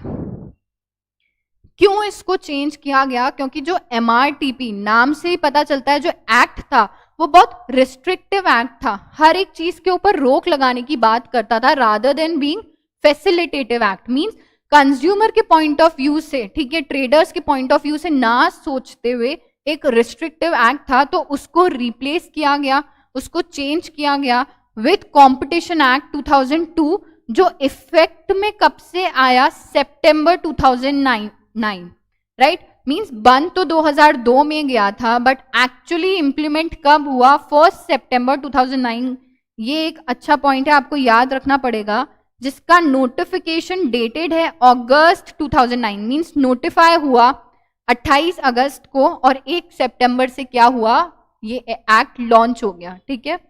तो ये आपको ध्यान रखना पड़ेगा MRTP एक्ट का, जिसको लेटर किसने रिप्लेस किया था, कंपटीशन एक्ट ने, जो 2002 में आया था, which later got came in effect in September 2009, जिसका नोटिफिकेशन डेटेड था 28 अगस्त। गाइस डेट्स के ऊपर एक स्पेशल आपको ध्यान रखना पड़ेगा, जब भी MCQs पिक्चर में आते हैं, dates are very much important, ठीक है। Indian institute of corporate affairs, ये क्या बोलता है, IICA, अब ये भी मिनिस्ट्री ऑफ कॉर्पोरेट MCA के अंडर में काम करता है, ठीक है। स्टैब्लिश इसको किया है मिनिस्ट्री ऑफ कॉर्पोरेट अफेयर्स ने for capacity building and training in various subjects and matters relevant to corporate regulations. Companies को रेगुलेट करने के लिए, गवर्न करने के लिए MCA ने एक और इंस्टीट्यूट पिक्चर में लाया, which is IICA, which is Indian institute of corporate affairs, जो क्या करता है, कॉर्पोरेटिव कंपटीशन मार्केट में उसको प्रमोट करता है। सी आप घूम फिर के सारी चीजें पढ़ेंगे कि इतने सारे फंक्शंस अगर गवर्नमेंट के पास हैं तो गवर्नमेंट ने क्या कर दिया, अलग अलग सेगमेंट्स में उनको अलग अलग नाम में क्या कर दिया है, डिवाइड कर दिया, राइट। तो यहाँ पे क्या सेगमेंट्स, क्या क्या फंक्शंस दिए गए IICA को, विच इज कॉम्पिटिशन लॉ, ठीक है, corporate and competition law, accounting and auditing issues. Means IICA क्या इंश्योर करता है, गवर्न करता है कॉम्पिटिशन एक्ट को, इंश्योर करता है कि प्रॉपर अकाउंटिंग हो रही है, ठीक है, प्रॉपर ऑडिटिंग हो रही है, मतलब आपने अकाउंट तो कर लिया, किसी चीज को रिकॉर्ड तो कर लिया, बट क्या वो चीज सही है या नहीं उसको कैसे आप आइडेंटिफाई करेंगे? Through audit. तो वो ऑडिटिंग का भी काम करता है। कंप्लायंस मैनेजमेंट विच इज आप लॉ, कानून को क्या कर रहे हैं? फॉलो कर रहे हैं। तो आईआईसीए एक ये चीज भी इंश्योर करता है कि आप जो भी चीजें कर रहे हैं, ठीक है, एज पर लॉ कर रहे हैं। Corporate governance, business sustainability through environment sensitivity and social responsibility, means आपका बिजनेस जो है सस्टेनेबल रहे, लॉन्ग टाइम तक चले। कैसे चल पाएगा? जब आप आपकी सोशल रिस्पॉन्सिबिलिटीज, सोसाइटी का सोचते हुए काम करेंगे। E governance and enforcement etcetera.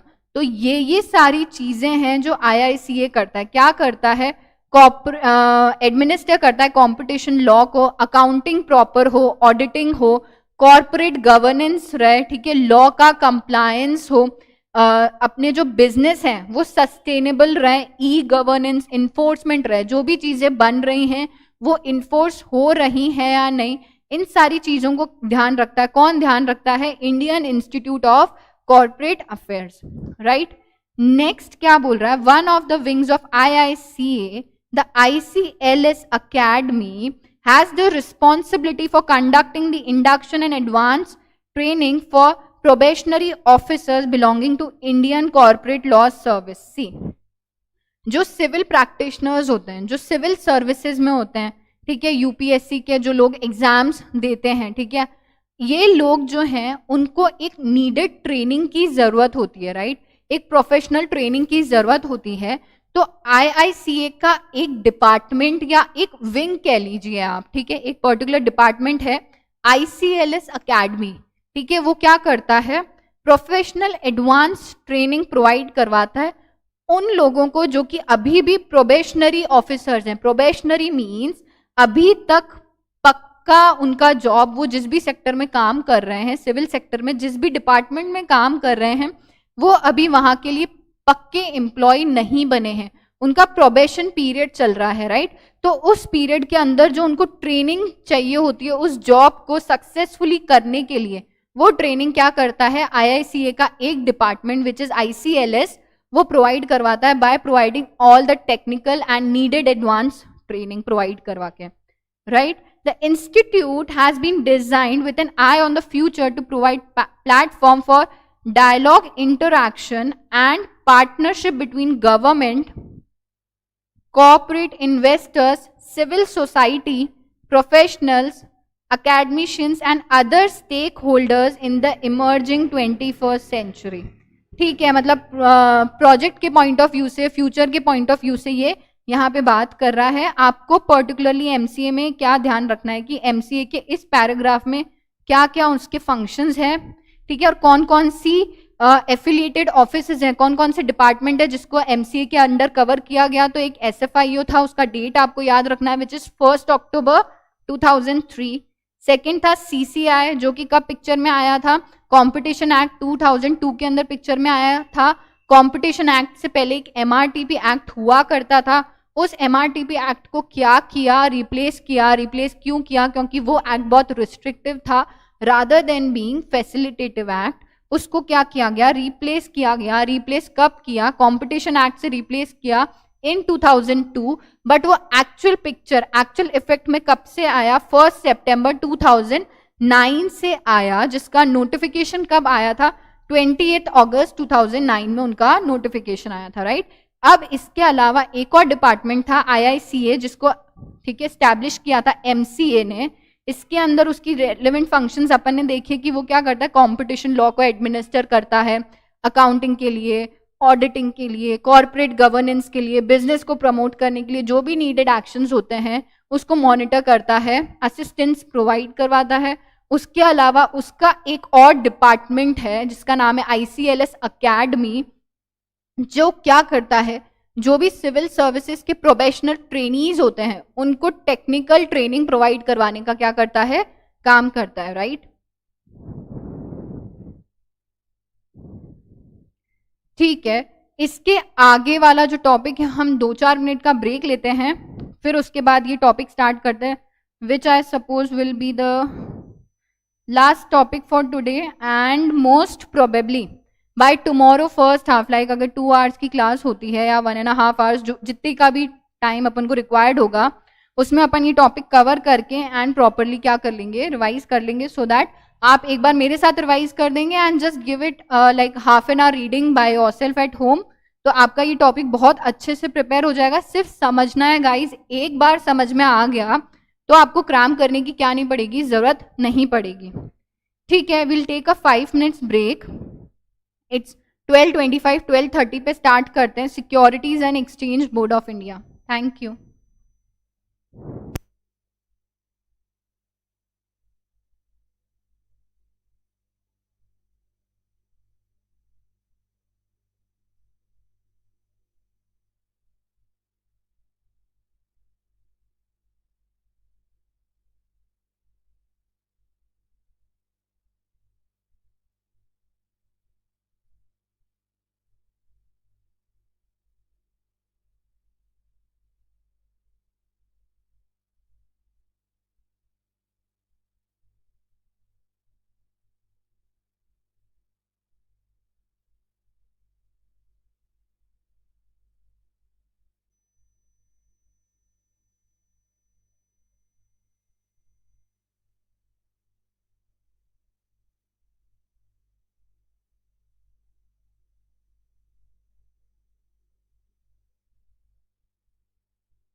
Shell I proceed?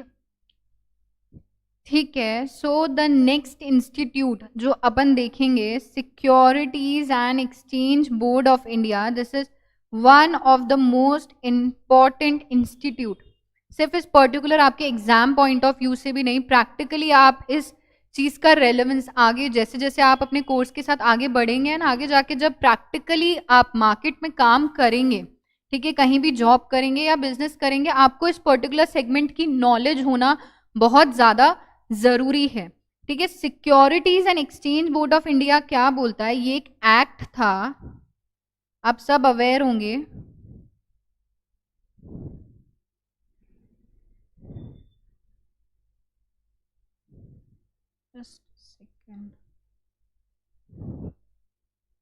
ठीक है, सेबी एक्ट 1992, ठीक है, सेबी एक्ट था जिसका नाम था securities and exchange board of India. आपने दो इंस्टीट्यूट का नाम सुना होगा, एक तो है बीएससी एंड दूसरा है एनएससी। क्या चीज है? BSc is Bombay stock exchange and NSC is national stock exchange. ठीक है, ये क्या चीज है, इनको कैसे सिग्निफाई, कैसे आप इसको जानते हैं? ये क्या है? मार्केट है। किस चीज का मार्केट है? ऐसा मार्केट जहां पे कंपनीज के क्या होते हैं? शेयर्स। कंपनीज के जो शेयर्स होते हैं उनको सेल और परचेज किया जा सकता है, राइट? आप किसी भी कंपनीज के शेयर्स को क्या कर सकते हैं? सेल कर सकते हैं, परचेज कर सकते हैं, जो कि लिस्टेड है। कहां पे लिस्टेड है? बीएससी पे या एनएससी पे। ठीक है, एक एग्जाम्पल लेते हैं, एबीसी कंपनी लिमिटेड। ठीक है, ये कंपनी आई, रजिस्टर हुई विथ कैपिटल ऑफ, कंपनी को पैसा चाहिए, ठीक है, कंपनी को कैपिटल दिखानी है अपनी 100 करोड़ रुपए की। ठीक है, तो कंपनी ने क्या लिया? फंड्स रेस करने के लिए। कंपनी को जब भी पैसा चाहिए होता है ना, कंपनी क्या करती है? आईपीओ लाती है। नई कंपनी की बात कर रहे हैं, जब फर्स्ट टाइम मार्केट से पैसा लेना होता है, ठीक है, तो कंपनीज क्या करती हैं? अपना आईपीओ लाती हैं, which is initial public offering. ठीक है, क्या बोला जाता है उसे? जब कंपनीज मार्केट में क्या करती हैं? अपना आईपीओ लाती हैं, which is initial public offering. आप पहली बार अगर कोई कंपनी शेयर्स मार्केट में उतार रही है, ठीक है, अपने शेयर्स सेल करके मार्केट से पैसा लेना चाहती है, तो वो क्या, किस फॉर्म में ले सकती है? आईपीओ के फॉर्म में, which is initial public offering. और दूसरा होता है फर्दर पब्लिक ऑफरिंग या फॉलो अप पब्लिक ऑफरिंग, जो बाद में, मतलब एक बार इशू करने के बाद दूसरी बार आप उसी क्लास के शेयर्स अगर वापस से इशू करना चाहते हैं, फंड्स जनरेट करना चाहते हैं, तो आप एफपीओ लाते हैं। फर्स्ट टाइम लाते हैं तो उसको आईपीओ बोलते हैं। ठीक है, तो एबीसी कंपनी लिमिटेड ने क्या किया? 100 करोड़ रुपए का फंड्स उन्हें मार्केट से लेना था, राइट? बट अभी एबीसी कंपनी को तो मार्केट में मैं और तुम कोई भी नहीं जानता, तो क्या आप ऐसी कंपनी में इन्वेस्ट करेंगे? अपना पैसा देके उस कंपनी के शेयर्स खरीदना चाहेंगे जिसका मार्केट में आज की तारीख में गुडविल जो है वो 0 है? ठीक है, तो अगर एग्जाम्पल लें, जैसे रिलायंस इंडस्ट्रीज की बात करते हैं, ठीक है, चाहे आप रिलायंस इंडस्ट्रीज की बात कर लीजिए या आप एसबीआई, एक बैंकिंग जो आज के टाइम में एसबीआई बैंक हर बैंक से कंपेयर, हर बैंक एक एसबीआई बैंक से कंपेयर करता है, ठीक है, which is the number 1 government bank in India, उसके शेयर्स हैं, तो उसकी गुडविल ऑटोमेटिकली मार्केट में क्रिएटेड है। आप उस गुडविल के बेसिस पे आज उस कंपनी के शेयर्स परचेज करेंगे, राइट? आप पैसा लगाना चाहेंगे क्योंकि आपको पता है ये कंपनी का प्रोग्रेस बहुत अच्छा है, और अगर मैंने पैसा दिया तो मुझे मल्टीप्लाई होके बढ़कर ही मिलेगा। इस इंटेंशन के साथ आप इन्वेस्ट करते हैं, राइट? बट अभी हमारे एग्जाम्पल में तो एबीसी लिमिटेड है, ठीक है, वो मार्केट में अभी अभी आया है, शेयर्स उसके एनएससी बीएससी पे लिस्टेड भी नहीं है, तो क्यों कोई पैसा देगा? तो इसलिए कंपनीज क्या करती हैं? आईपीओ लाने के लिए अपना एक प्रोस्पेक्टस मार्केट में लाती हैं। क्या होता है प्रोस्पेक्टस में? प्रोस्पेक्टस में बेसिकली उस कंपनी की सारी डिटेल्स होती हैं कि वो क्या क्या एक्टिविटीज क्या करेगी, अंडरटेक करेगी, क्या क्या उनके फ्यूचर गोल्स हैं, क्या उनका प्रॉफिट रहेगा, या उनका प्रॉफिट पास्ट में क्या था जब वो मार्केट से पैसा नहीं उठाते थे, ठीक है, लॉस अगर कभी था तो कितना था, लॉस को प्रॉफिट में कैसे कन्वर्ट करा, क्या उनके फ्यूचर चैलेंजेस हो सकते हैं ना, XYZ जो भी चीजें होती हैं एक कंज्यूमर के माइंड में, एक इन्वेस्टर के माइंड में, उन सारी चीजों का जवाब कौन देता है? प्रोस्पेक्टस देता है। तो अगर ऐसी कंपनी जो कि NSE और BSE पे लिस्टेड नहीं है पर अपना मार्केट से पैसा क्या करना चाहती है? रेस करना चाहती है, तो वो तो अपने प्रोस्पेक्टस में गलत चीजें लिखेंगी ही क्यों, राइट? सारी अच्छी चीजें लिख लेंगे कि हाँ पास में हमारा इतना इतना प्रॉफिट था, हमने ये चैलेंजेस फेस किए थे, इससे हम ऐसे ऐसे बाहर आए, ठीक है। और पब्लिक किसके ऊपर रिलाय करके ट्रस्ट करेगी? पब्लिक अपना पैसा लगा दे तो, ठीक है, फ्रॉड हो जाए तो।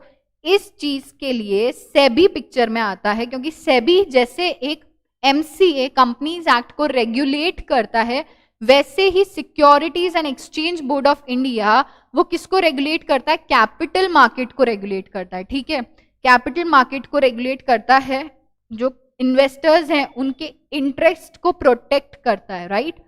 तो पढ़ते हैं ये क्या बोल रहा है। Securities and exchange board of India is a statutory regulatory body.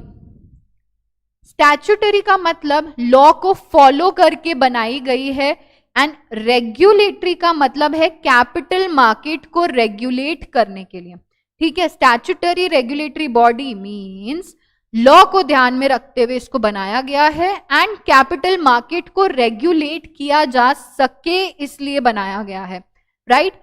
Entrusted with the responsibility to regulate the Indian capital market means capital market को, जो स्टॉक मार्केट है उसको रेगुलेट किया जा सके, इसलिए सेबी को क्या किया गया? पिक्चर में लाया गया। It monitors and regulate the securities market and protect the interest of investor, which is the ultimate goal। SEBI को क्यों लाया गया?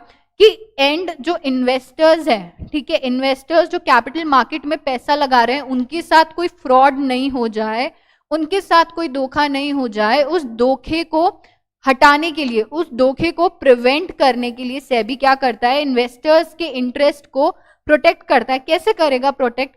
टाइम टू टाइम सेबी क्या करता है? रेगुलेशंस लाता है, ठीक है, जिनको फॉलो करके, जैसे अगर मैं आपको एग्जाम्पल दूं, आपने, I don't know you are aware, but just for knowledge, आप आगे जब एग्जीक्यूटिव लेवल पे पढ़ाई करेंगे, ठीक है, तो आप ये सारी चीजें बहुत डिटेल में पढ़ेंगे। अभी मैं आपको एक ग्लिम्स दे देती हूँ।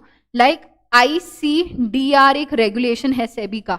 ICDR जब आप कैपिटल इशू करते हैं, issue of capital and disclosure requirement इसका फुल फॉर्म है। मीन्स अगर किसी कंपनी को, ठीक है, अपनी कैपिटल को इशू करवाना है, ठीक है, जो कि लिस्टेड है BSE NSE पे, ठीक है, तो उसको ICDR इस रेगुलेशंस को फॉलो करके इशू करवाना पड़ेगा, ठीक है। इसके अलावा एक LODR है, which is listing obligation and disclosure requirement. जो कंपनी अभी लिस्टेड नहीं है but it wanted to get listed on NSE और BSE, ठीक है, उसको लिस्ट होना है, तो वो लिस्ट कैसे होगी? LODR रेगुलेशंस को क्या करके ध्यान में रख के लिस्ट होगी, राइट, ठीक है। तो टाइम टू टाइम सेबी क्या करता है? ऐसे रेगुलेशंस लाता है जिससे आप क्या कर सकें? एक्टिविटीज को मॉनिटर कर सकें, एक्टिविटीज को रेगुलेट कर सकें, और एंड रिजल्ट क्या हो? इन्वेस्टर्स का जो इंटरेस्ट है वो स्टेक पे ना रहे, इन्वेस्टर्स का जो इंटरेस्ट है वो प्रोटेक्टेड रहे, right. SEBI founded on April 1992, date is important guys, under the SEBI Act 1992, headquartered in Mumbai, India. SEBI has a regional offices in New Delhi, Chennai, Kolkata, Ahmedabad, along with other local regional offices across prominent India। Means अगर आप इसको याद कर रहे हो तो आपको ऐसे ध्यान रखना पड़ेगा कि सेबी को कब सेबी पिक्चर में आया था, कब सेबी स्टैब्लिश्ड हुआ था? स्टैब्लिश्ड हुआ था 12 अप्रैल 1992 अंडर द सेबी एक्ट 1992, जिसके हेडक्वार्टर्स क्या है? मुंबई में है, बट इसके अलावा दिल्ली में, चेन्नई में, अहमदाबाद में एंड कोलकाता में भी क्या है? इसके ऑफिसेज हैं, और इसके अलावा कहीं लोकल रीजनल ऑफिसेज भी हैं, बट मेनली आपको ये 5 जो हेडक्वार्टर लोकेशन है उसका नाम, और जो 4 हैं दिल्ली, चेन्नई, कोलकाता एंड अहमदाबाद, ये याद रहना चाहिए। नेक्स्ट क्या बोल रहा है ये?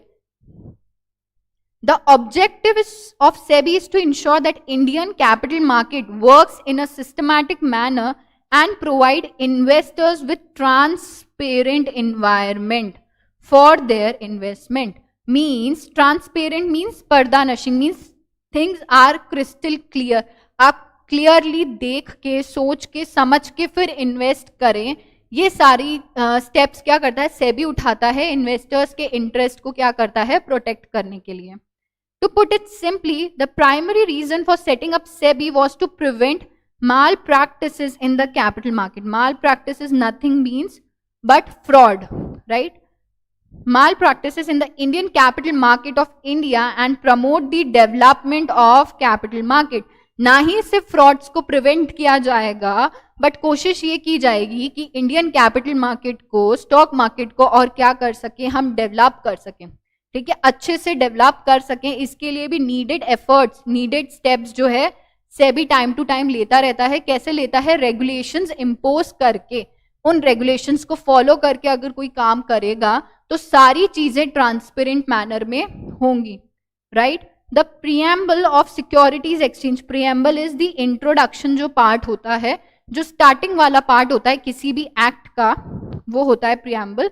The preamble of Securities and Exchange Board of India describes the basic functions of the Securities and Exchange Board of India. Means preamble में सेबी का एक बेसिक फंक्शन क्या है, बेसिक फंक्शंस की कैपिटल मार्केट को डेवलप करना, प्रमोट करना, investors के इंटरेस्ट को प्रोटेक्ट करना, ठीक है, पढ़ते हैं। To protect the interest of investors in securities and to promote the development of and to regulate the securities market and for matters connected therewith or incidental thereto, means market से related, market से connected जो भी matters होंगे, ठीक है, वो सारे किसके फंक्शंस में, किसके ऑब्जेक्टिव्स में आ जाते हैं, सेबी के फंक्शंस में, ऑब्जेक्टिव्स में आ जाते हैं, ठीक है। अगर नटशेल में बात करें तो सेबी के फंक्शंस यहाँ पे दिए गए हैं। The functions and the power of SEBI has been listed in the SEBI act 1992. SEBI caters to the needs of 3 parties operating in the Indian capital market. These 3 participants are mentioned below. ठीक है, issuers of security क्या करवाता है, securities को, shares को issue करवाने का काम करवाता है, राइट। प्रोटेक्ट करता है interest of traders and investors, जो लोग शेयर सेल कर रहे हैं मींस कंपनीज, उनके इंटरेस्ट को, प्लस जो लोग कंपनीज में शेयर्स परचेज कर रहे हैं विच इज इन्वेस्टर्स, उनके इंटरेस्ट को क्या करता है, प्रोटेक्ट करता है, right. And third one is financial intermediary which is very very important. Financial intermediaries क्या होती हैं, अभी अगर आप आगे पढ़ेंगे तो आप देखेंगे फाइनेंशियल इंटरमीडियरीज में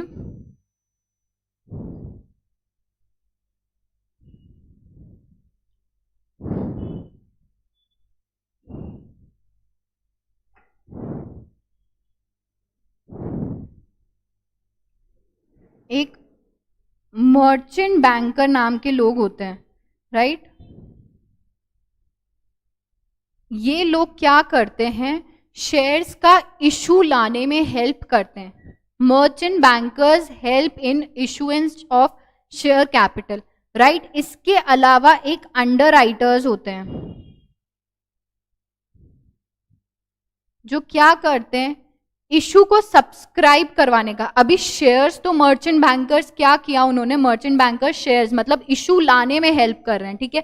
अंडरराइटर्स क्या हेल्प करते हैं, जब इशू आ गया उसको सब्सक्राइब मींस जब शेयर्स मार्केट में आए वो शेयर्स लोग खरीदें, ठीक है, उसको खरीदने में हेल्प करवाता है, ठीक है। After the issue has come, subscribe करवाने में, शेयर्स को परचेज करवाने में, सेल करवाने में क्या करता है, हेल्प करता है। और सिर्फ हेल्प ही नहीं, गारंटी भी लेता है कि यार अगर इशू आया और मार्केट में शेयर्स, पब्लिक ने शेयर्स नहीं परचेज किए तो मैं क्या करता हूं, गारंटी लेता हूं कि मैं क्या करूंगा, आपके शेयर्स को सेल करवा के दूंगा। तो सेबी क्या करता है, फाइनेंशियल इंटरमीडियरीज को भी क्या करता है, रेगुलेट करता है, कंट्रोल करता है, जिसमें मर्चेंट बैंकर्स होते हैं, अंडरराइटर्स होते हैं और एक और होता है banker to issue. Banker to issue क्या करते हैं, अभी सी अपन एग्जाम्पल लिया था एबीसी लिमिटेड का, राइट। अभी एबीसी लिमिटेड को 100 करोड़ रुपए चाहिए, तो क्या एबीसी लिमिटेड मार्केट में जाते जाते अपने ऐसे बोलेगी कि मुझे 10 रुपए का शेयर आप ले लो, 10 रुपए का आप ले लो, 10 रुपए का आप ले लो? ये प्रैक्टिकली पॉसिबल नहीं है, और अगर कोई करता भी है तो वो लोकल मार्केट को ही कैप्चर कर सकता है, वर्ल्ड वाइड मार्केट को कैप्चर नहीं कर सकता, राइट। तो बैंकर टू इशू क्या करते हैं, इससे बेटर आप क्या करो, एक बैंक के साथ सेबी टाई अप कर लेता है कि ये कंपनीज के जो शेयर्स हैं इसका प्रोस्पेक्टस हमने क्या किया है, मार्केट में दे दिया है, और ये बैंक्स की ये ब्रांचेस पे आप जाके क्या कर सकते हैं, उन शेयर्स को परचेज करने के लिए अप्लाई कर सकते हैं। अप्लाई के साथ साथ आप उन शेयर्स को परचेज करने के लिए पैसा भी उन बैंक्स को दे सकते हैं, जो डायरेक्टली और इनडायरेक्टली कहाँ पे, सेबी के पास पहुंच जाता है वो शेयर्स को क्या करने के लिए, खरीदने के लिए या बेचने के लिए। तो merchant banker to issue, merchant banker and underwriters, ये किसके अंदर आते हैं, फाइनेंशियल इंटरमीडियरीज के अंदर आते हैं। ये आपके टॉपिक से रिलेटेड नहीं है, बट आपको एक अंडरस्टैंडिंग देने के लिए कि फाइनेंशियल इंटरमीडियरीज के अंदर कौन कौन से लोग आते हैं, कैसे काम करते हैं, राइट। अभी जो इसके फंक्शंस थे उसको इन डेप्थ एक बार समझते हैं, which says issuers of securities, companies that issue securities are listed on stock exchange, they issue shares to raise fund, SEBI ensures that issuance of initial public offering, मैंने आपको ऊपर बताया था IPO जो first time issue लाते हैं वो लोग, and follow up public offers can take place in the healthy and transparent manners, means securities जो कि क्या स्टॉक एक्सचेंजेस पे लिस्टेड हैं, BSE पे या NSE पे, उस पे सारी चीजें जब वो IPO ला रहे हैं या FPO ला रहे हैं, हेल्दी और ट्रांसपेरेंट वे में हो सके, शेयर्स को इशू करवाने का काम करता है, ठीक है।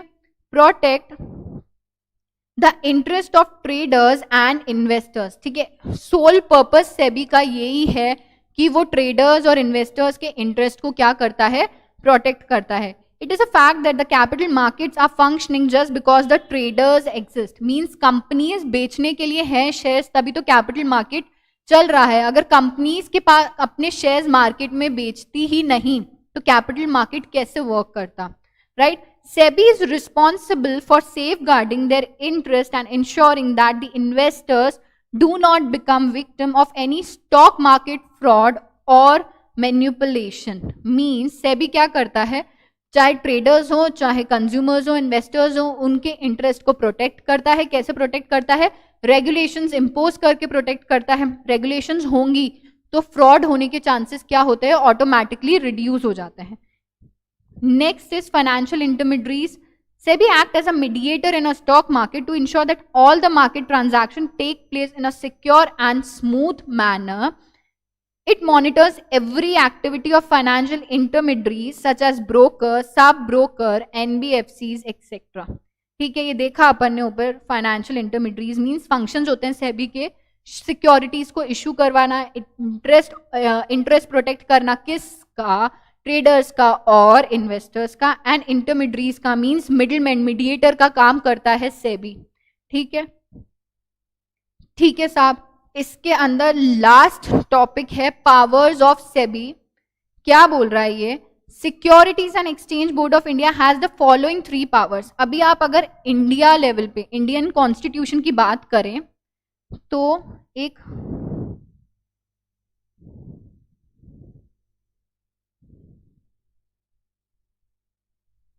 ठीक है लेजिस्लेटिव लेवल होता है,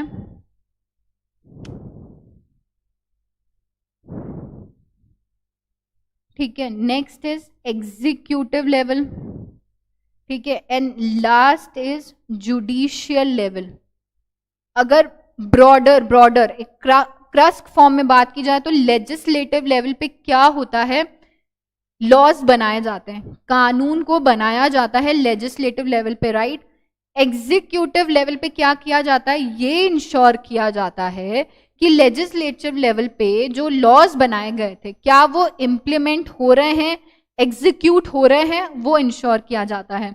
एंड जुडिशियल लेवल पे क्या होता है, जो लॉज बने हैं, ठीक है, उन लॉज का कोई लूप होल का फायदा उठा के कोई गलत काम तो नहीं कर रहा, जितने भी झगड़े या कोई भी इश्यूज आते हैं उनको रिजॉल्व करने के लिए जुडिशियल लेवल का यूज किया जाता है। और जुडिशियल लेवल में बेसिकली कौन आ जाते हैं, कोर्ट्स आ जाते हैं। अब इंडिया में कोर्ट्स कौन कौन से लेवल पे हैं, सुप्रीम कोर्ट हो गया, हाई कोर्ट हो गया, ठीक है, डिस्ट्रिक्ट कोर्ट हो गया, सिविल हो गया, क्रिमिनल हो गया, स्पेशल कोर्ट हो गया, सेशन कोर्ट हो गया, ये सारे जुडिशियल कोर्ट्स के अंदर आ जाते हैं, मीन्स जुडिशियल लेवल पे आ जाते हैं।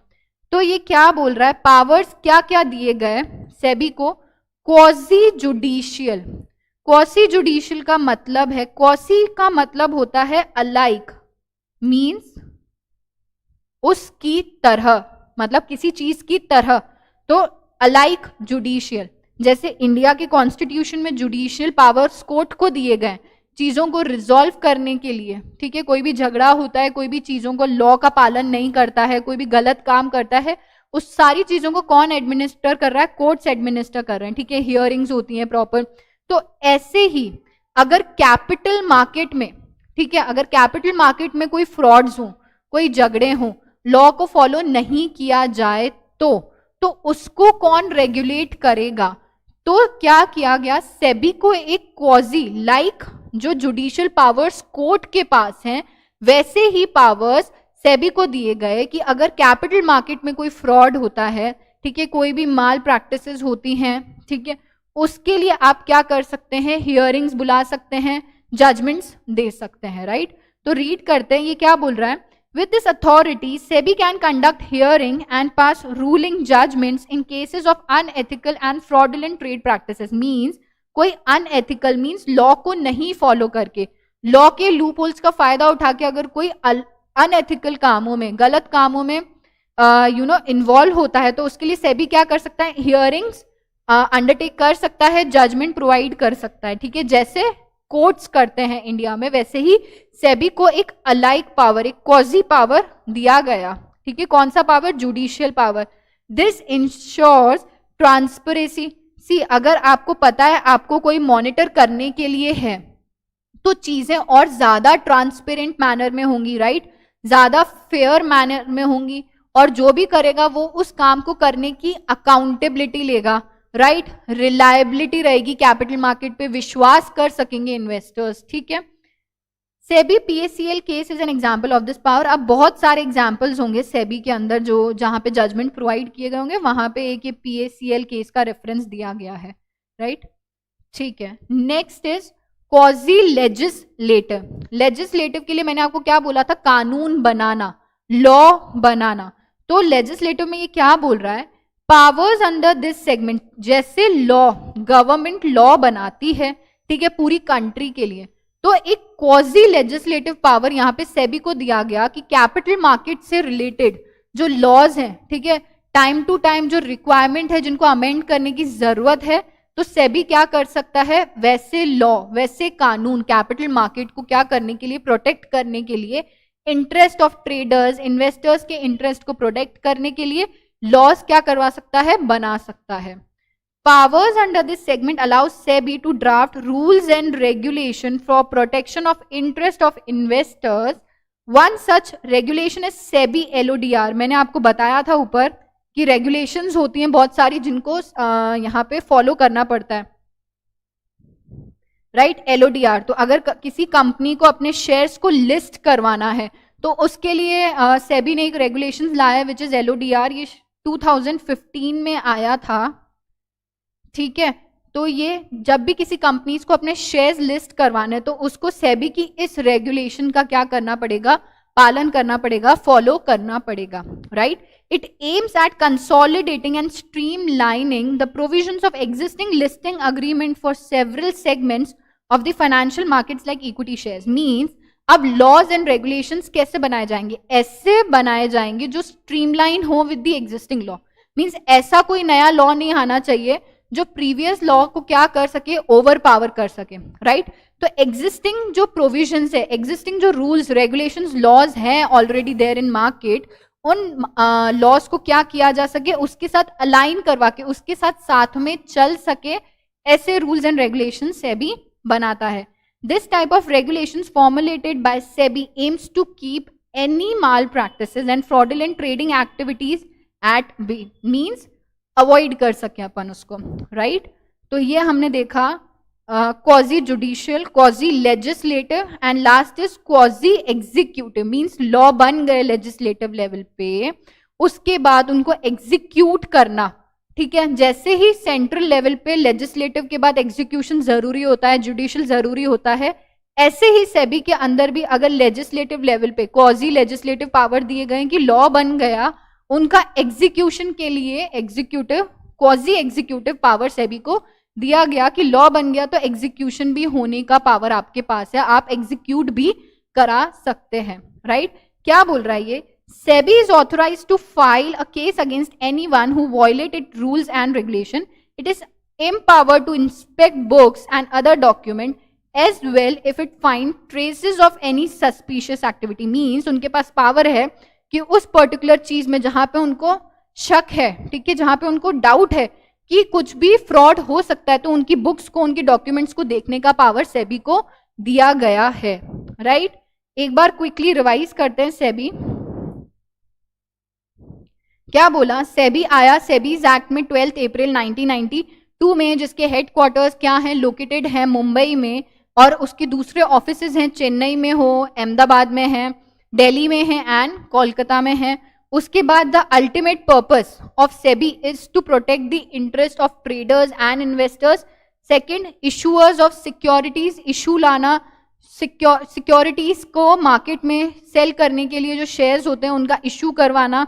देन फाइनेंशियल इंटरमीडिएटरी, मीडिएटर का काम करना, ठीक है. अब पावर्स और सेबी में हमने देखा क्वाजी जुडिशियल पावर्स दिए गए हैं, मींस कोर्ट के जैसे पावर्स सेबी को दिए गए हैं. Quasi legislative powers like court, जैसे लॉ, इंडिया में लॉ बन सकता है, ठीक है, जैसे लॉ बनता है वैसे ही पावर्स सेबी को दिए गए हैं कि कैपिटल मार्केट से रिलेटेड कोई भी अगर लॉ बनाना है, रूल्स रेगुलेशंस लानी है, तो सेबी क्या कर सकता है?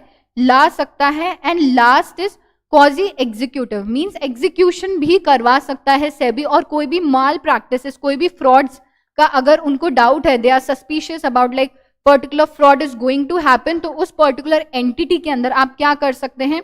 आप उनकी बुक्स को, उनके डॉक्यूमेंट्स को स्क्रूटनाइज कर सकते हैं, चेक कर सकते हैं, राइट? तो आज इस पर्टिकुलर टॉपिक तक वाइंड अप करते हैं.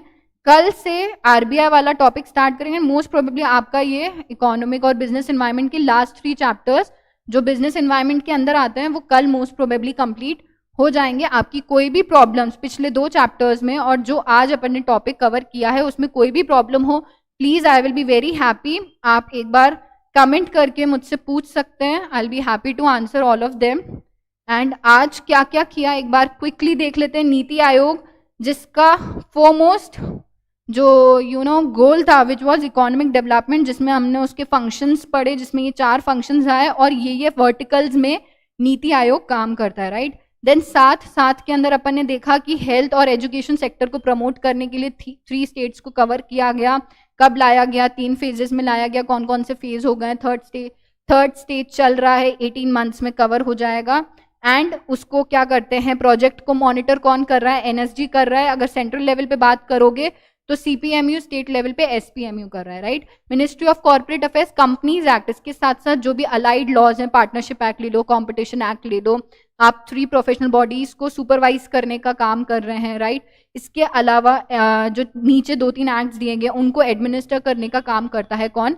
एमसीए. इसके अंदर 3 डिपार्टमेंट है. एक एसएफआईओ जिसका डेट बहुत इंपॉर्टेंट है, एक सीसीआई है जो क्या करता है? कॉम्पिटिशन एक्ट को रेगुलेट करता है. एंड देन आईआईसीए है, वो हमने देखा. सिक्योरिटीज एक्सचेंज बोर्ड हमने अभी देखा, विच इज, ठीक है, Securities Exchange board of India अप्रैल 1992 में आया था, ठीक है. इसका हेडक्वार्टर्स मुंबई में. अगेन 4 सिटीज के अंदर इनके ऑफिसेज हैं, फंक्शंस हैं सेबी के, वो हमने देखे. और पावर्स मेनली क्या क्या है? Powers are really important guys. ये आपके एमसीक्यू में एक पावर जरूर आएगा, डेफिनेटली एक क्वेश्चन आ सकता है. क्वाजी जुडिशियल पावर्स दे दिए, क्वाजी लेजिस्लेटिव पावर्स दे दिए एंड क्वाजी एग्जीक्यूटिव पावर्स दे दिए, ठीक है. तो कल इसके आगे आरबीआई से एक आरबीआई है. Then IBC, insolvency and bankruptcy code, जिसका एक छोटा सा इंट्रो मैंने आपको लास्ट सेशंस में दिया था. एनसीएलटी है और एनसीएलटी है. तो मोस्ट प्रोबेबली कल के लेक्चर में आपका ये टॉपिक कंप्लीटली फिनिश हो जाएगा, ठीक है. Thank you so much guys.